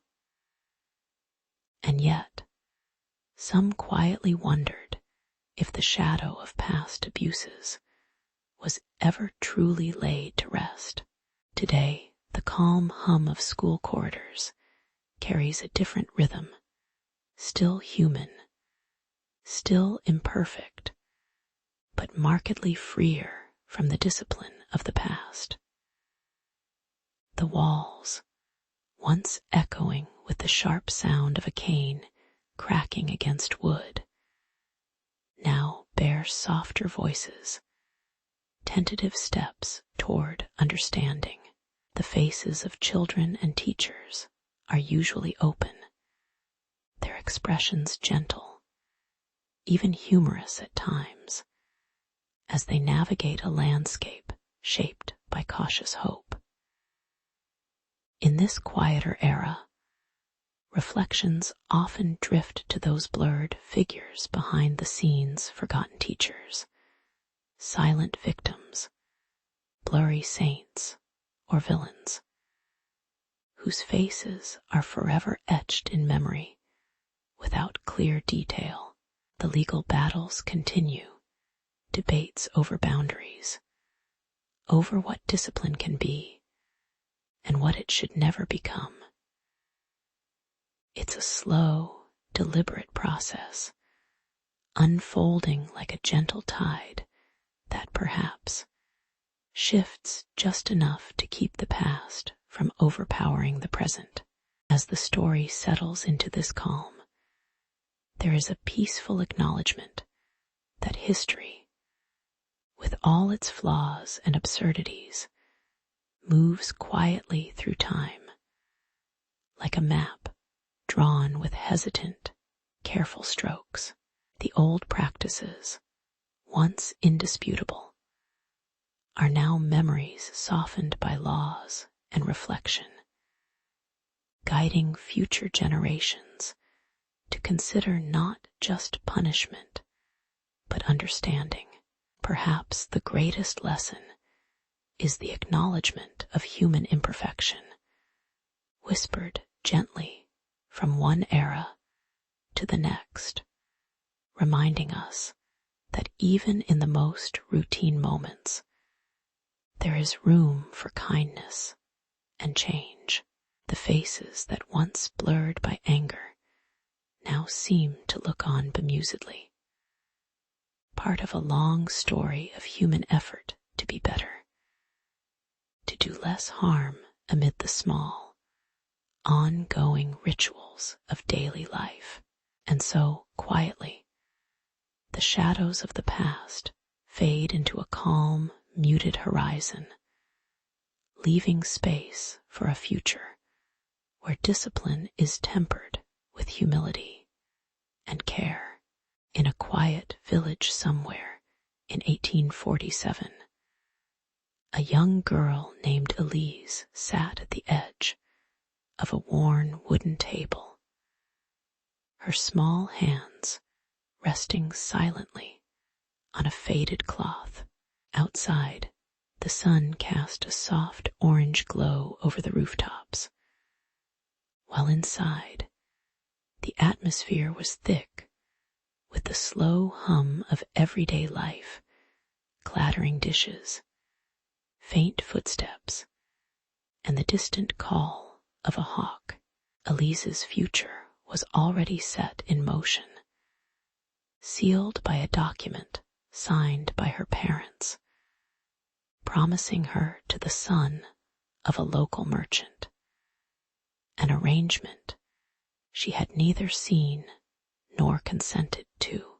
The law of the time allowed her to be so, an innocent girl, a legal paper, and the weight of tradition, oblivious to her voice. For Elise, the day felt like any other, forgetful of the quiet shift about to unfold under the guise of civil law. As the weeks unfurled, the subtle tension grew, Elise's world shrinking under the weight of the agreement made in her name. The local justice clerk, in a corner of a dust-filled office, thumbed through pages of statutes that allowed children to be married, ignoring their readiness or wishes. Her small, curious face often shadowed by a heavy bonnet. She sensed the change, though words escaped her. Her parents spoke in hushed tones of duty and honor, but the unspoken reality hung softly in the air.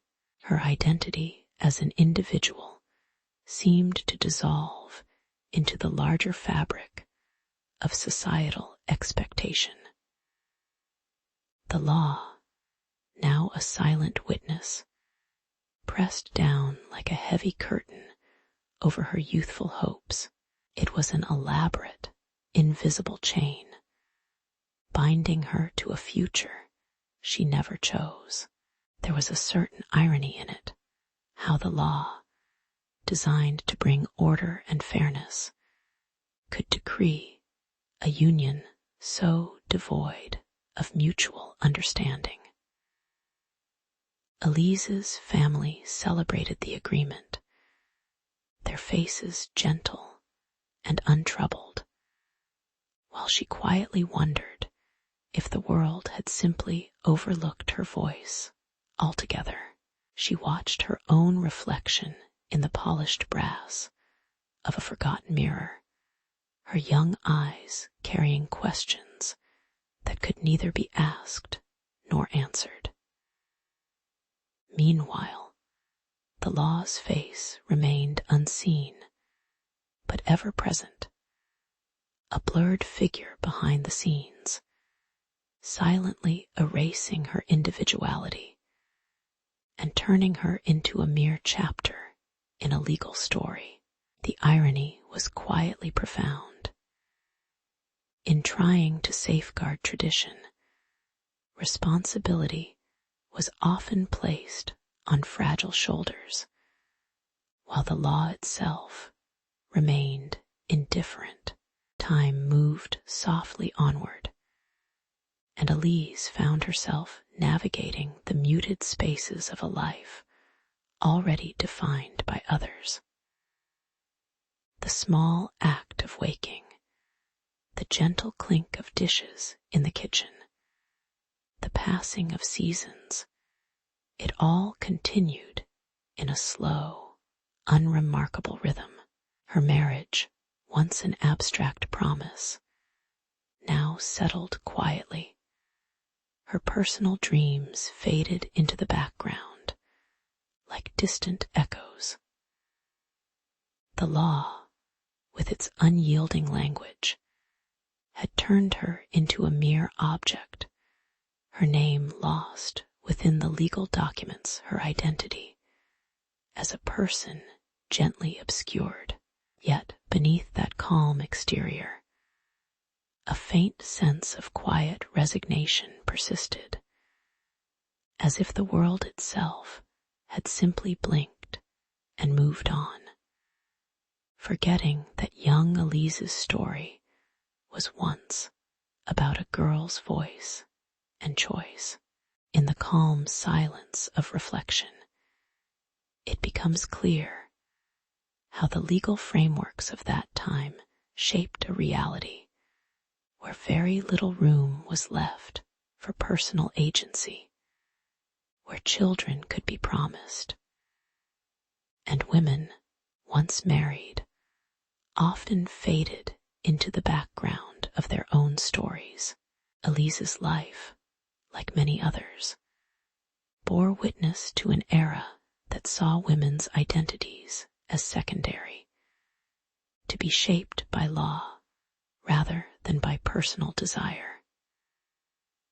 The archives hold no grand protests, only the quiet acknowledgement that history quietly moved forward, sometimes by ignoring the small, human stories that shaped it. Perhaps, in this slow unfolding of time, we find a gentle lesson. How fragile and fleeting our notions of justice can be, and how silent the stories of those whom the law forgets. In the quiet mornings of a small town, Elise's husband, Thomas, would sit by the window, his eyes tracing the softenings of dawn while she prepared breakfast. The marriage laws of the time, crafted slowly over years, subtly wrapped around them like a heavy coat, coverture, a legal shadow that rendered her earnings and voice invisible under his authority. Elise moved through her days with a gentle acceptance, the unspoken rule that her labor belonged to him and her words went unnoticed.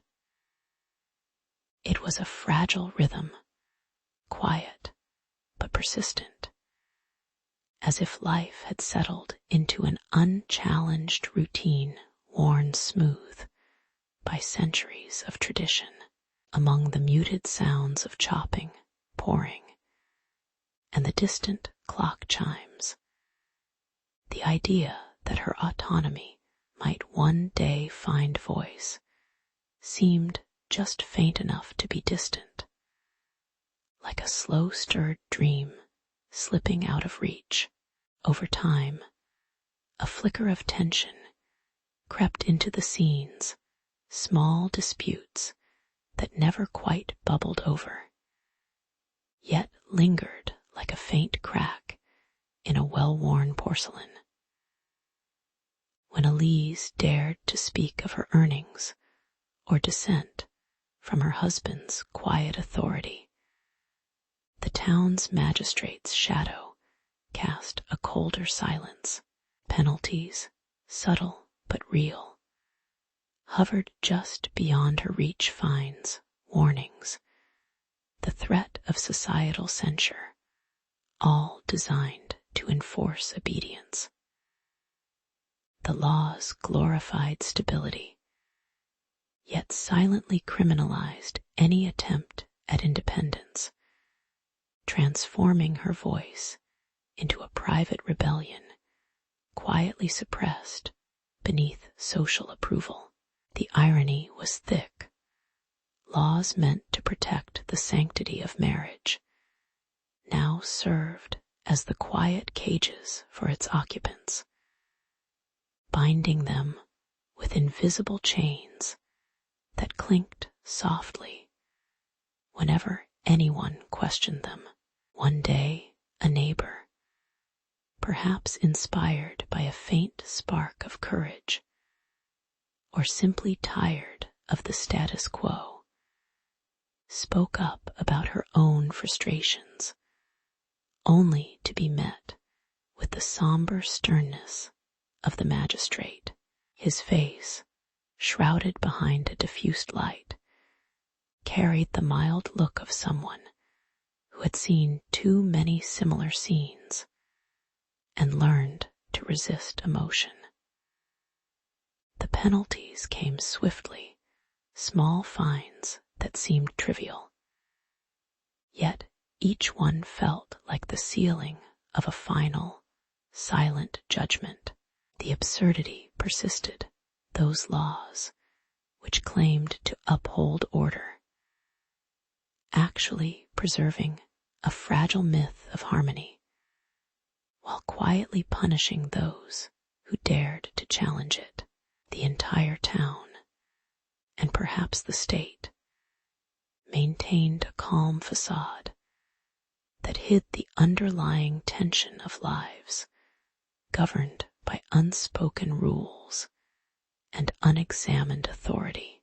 As days passed gently into seasons, Elise found moments of quiet reflection, recognizing the quiet absurdity woven into her routine, like a well-worn fabric that no longer disturbed her. Her world, once filled with small acts of defiance or hope, grew calmer, almost meditative. The laws that had once seemed formidable now appeared as tired relics, their authority resting on tradition rather than justice.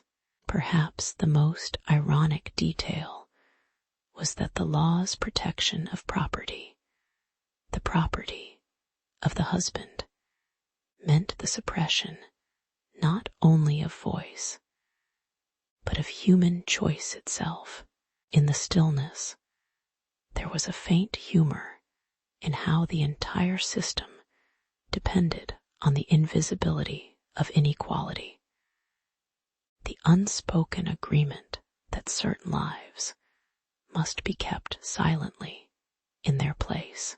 In the quiet moments of early mornings, a man named Samuel arrived in a small town, carrying a satchel full of pamphlets, thin sheets of paper with sharp words denouncing the old marriage laws as cruel and outdated.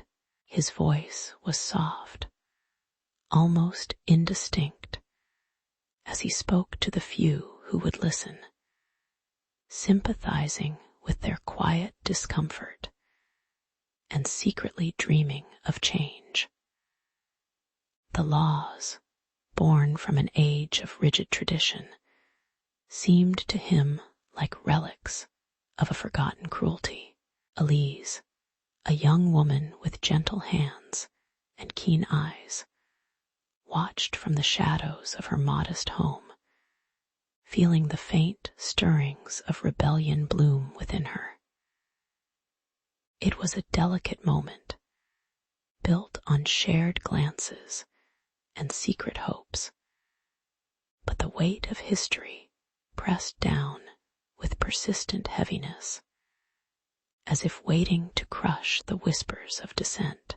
As days grew longer, the tension subtly mounted. Clandestine meetings took shape beneath thin curtains and behind closed doors. Elise joined a small, quiet group of women who drafted petitions, their fingers trembling slightly as they scrawled signatures and words on fragile paper, each one a small act of defiance. The once gentle whispers now carried a faint undercurrent of resolve, though each step felt hesitant, weighted by the fear of discovery. Samuel's pamphlets, laid on tables like fragile treasures, seemed to breathe with an urgency that contrasted with the slow, measured lives they lived.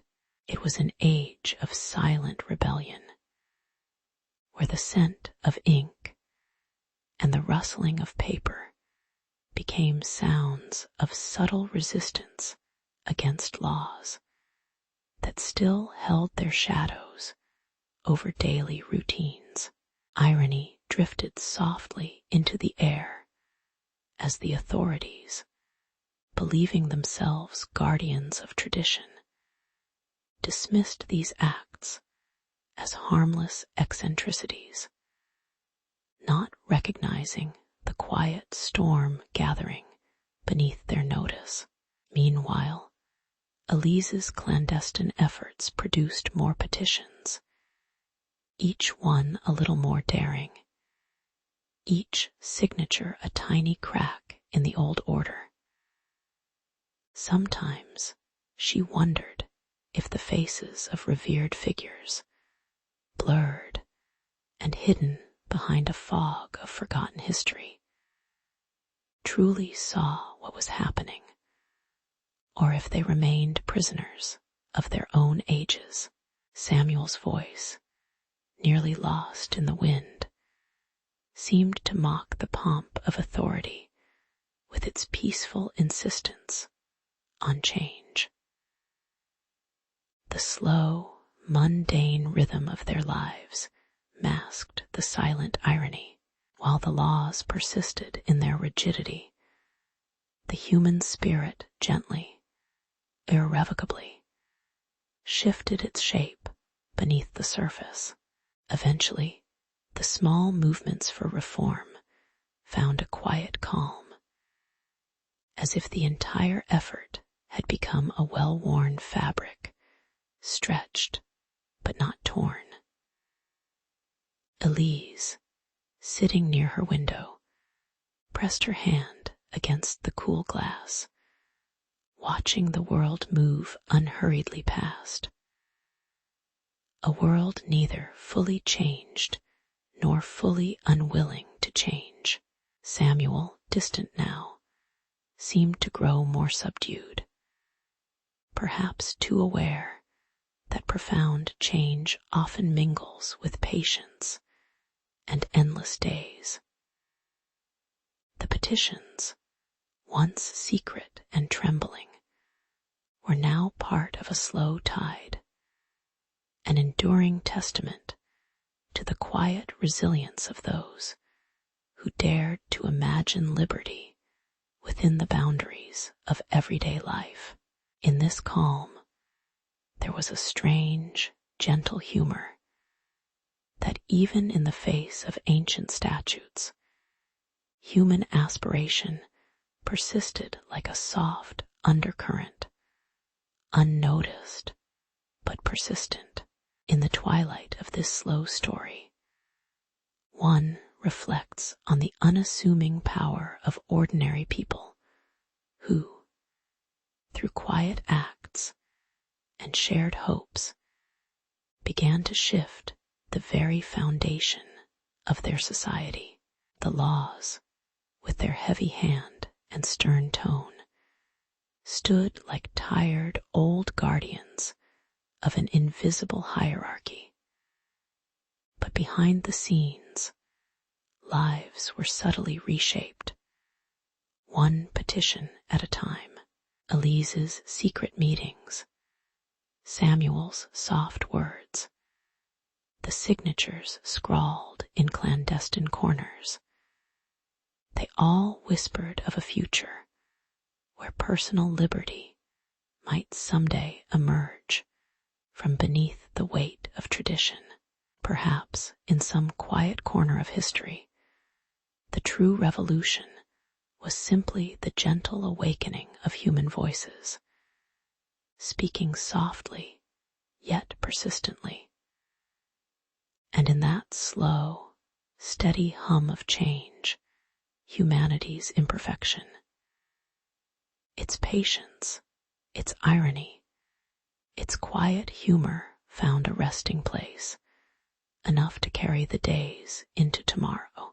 Looking back, it was clear that those old marriage laws, in their slow, unyielding way, laid the groundwork for the quiet struggle that would eventually question the notion of ownership of bodies, earnings, voices.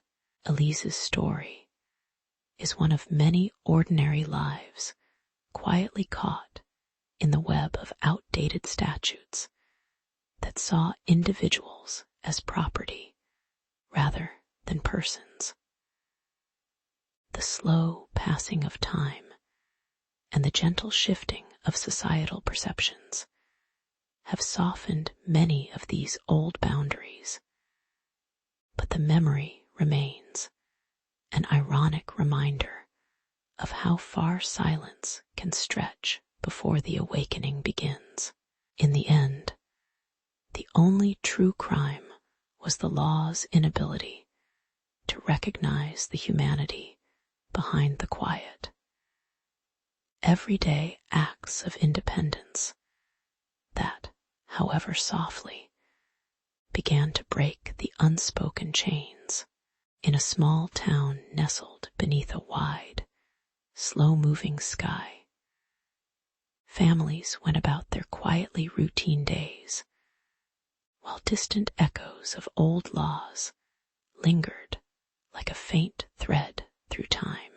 It began with Elise's sister, a girl no older than 13, whose future had been quietly stitched into a marriage by the local elders, without much fuss or debate. The law, little noticed in its age, granted an almost invisible authority to older men to decide who a girl should marry, an arrangement that seemed perfectly natural once, now merely a faded relic. The townspeople watched the scene unfold in muted silence, the girl's eyes distant and knowing, yet resigned to her small, predetermined fate. It was an ordinary moment, stitched from the fabric of daily life, but beneath it, a question softly surfaced. Was this truly right, or merely accepted? Later, a few reformers, with quiet persistence and a resolute whisper of moral discomfort, brought Elise's sister's story before the regional court. Their words lingered in the air like a gentle breeze, gently challenging the invisible chains woven into the old law.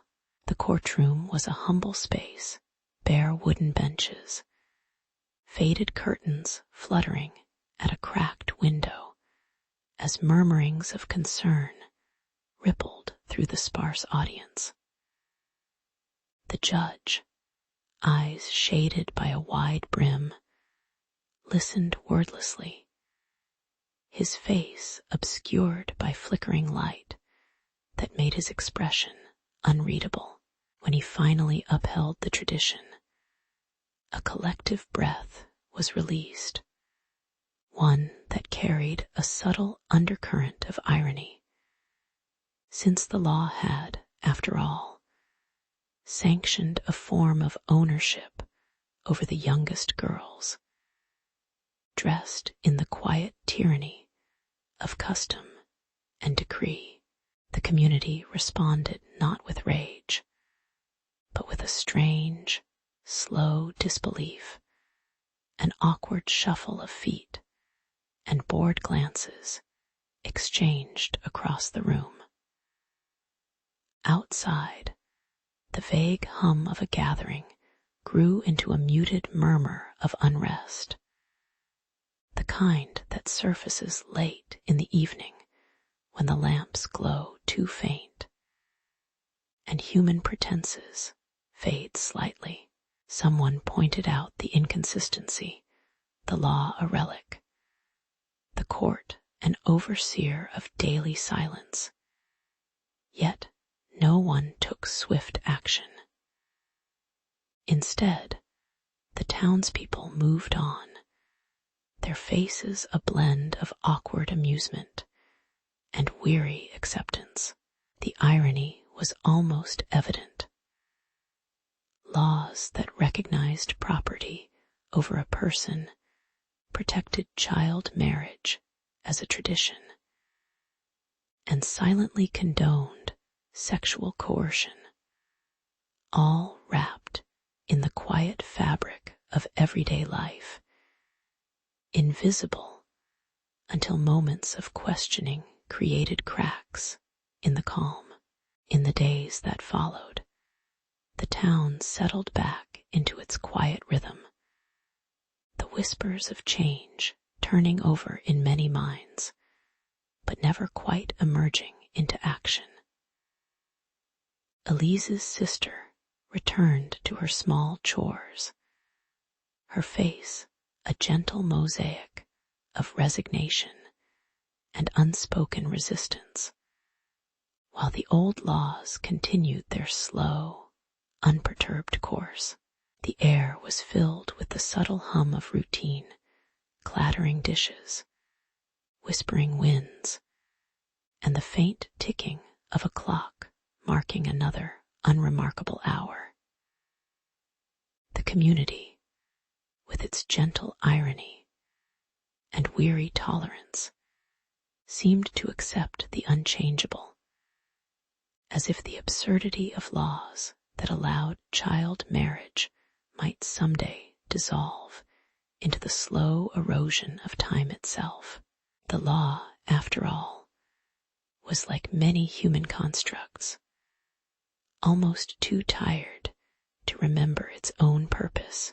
Reflecting on this quiet episode, it becomes clear that history's most enduring stories aren't held in moments of great upheaval, but in the mundane persistence of old ideas, laws that gave men dominion over girls, enshrined coercion as tradition, and called it morality.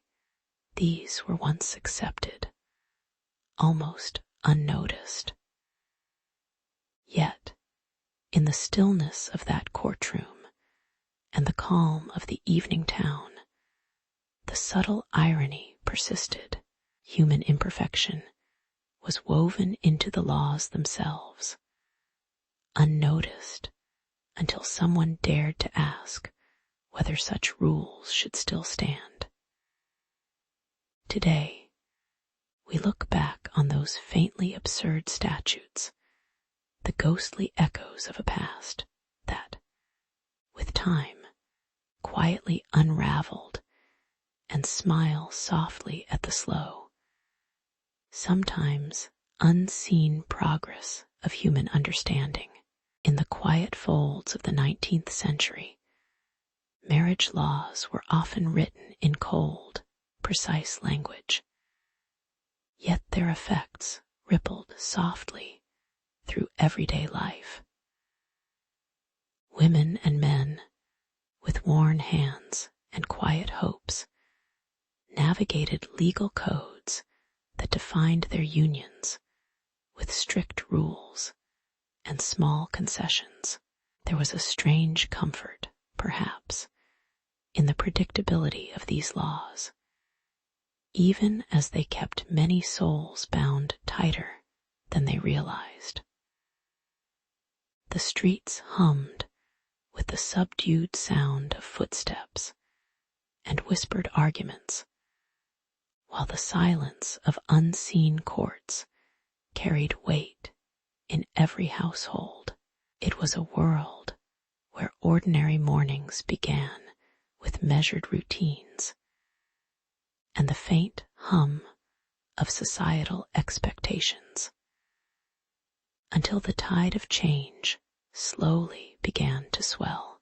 As the years passed, whispers of unrest stirred in legislative chambers, giving rise to protests that flickered briefly like fires in a calm wind. Reformers, often with blurred faces in softly lit tavern corners, demanded justice against laws that seemed almost cruel in their banality, a strange kind of oppression that felt embedded in daily life. Slowly, the old statutes were challenged, the debates unfolding amid the rustling papers and the distant ticking of clocks. The laws that once seemed immutable now appeared fragile, silently trembling under the weight of collective disapproval. Yet, in the quiet corners of courts and town squares, a new awareness was beginning to bloom, an awareness that justice might look quite different than what had once been codified. It was somewhat ironic, in a subdued way, that the once unwavering laws were eventually deemed criminal in their own right, as if history, with its patient eye, was slowly pulling back the heavy curtain of conformity. The old statutes, with their strict mandates and tiny, oppressive details, now seemed almost humorous in their absurdity, something to teach children about caution, not law. Elderly Elise, who had seen more than a few of these changes, sometimes chuckled softly at how the faces of prophets and lawmakers blurred in her mind, obscured by the shadow and light of time. The courtroom benches, once filled with solemn judges, now echoed with quieter, more contemplative voices, asserting that these laws were rightly consigned to the dustbin of history. It was, perhaps, the calm after the storm, but with a faint hint of amusement at human stubbornness. In the calm that followed, the stories of the past floated gently in the collective consciousness, stories of laws that were once accepted, now relics barely remembered except as cautionary tales. Elise, now older and reflecting from her quiet desk, appreciated the slow, almost unnoticed shift in understanding, a recognition that laws are human constructs, as imperfect and fleeting as the soft evening light falling through her window. Life moved softly onward. Children played near quiet streets, and elders murmured memories at the corners of rooms, their faces relaxed and unburdened. The once rigid, oppressive codes had faded into silent history, replaced by a subtler sense of justice, one that recognized human fallibility and the necessity for kindness. It was a peaceful, if slightly ironic, testament to endurance and change. Looking back, Elise felt a gentle, almost amused sense of closure, as if the story of those old laws had come full circle from oppressive origins to quiet redemption. Today, those laws are taught in cautious tones, not as models, but as warnings, reminders of what can happen when human rules forget their humanity. The world in her memory remains a place of ordinary beauty, simple gestures, faint sounds, the warmth of worn fabrics, and the gentle hum of understanding that grows slowly through time. In this quiet reflection, she sees not just the law's failures, but the enduring hope that, with patience and peaceful resolve, human stories can indeed evolve with grace, even if the road is often slow and tinged with irony.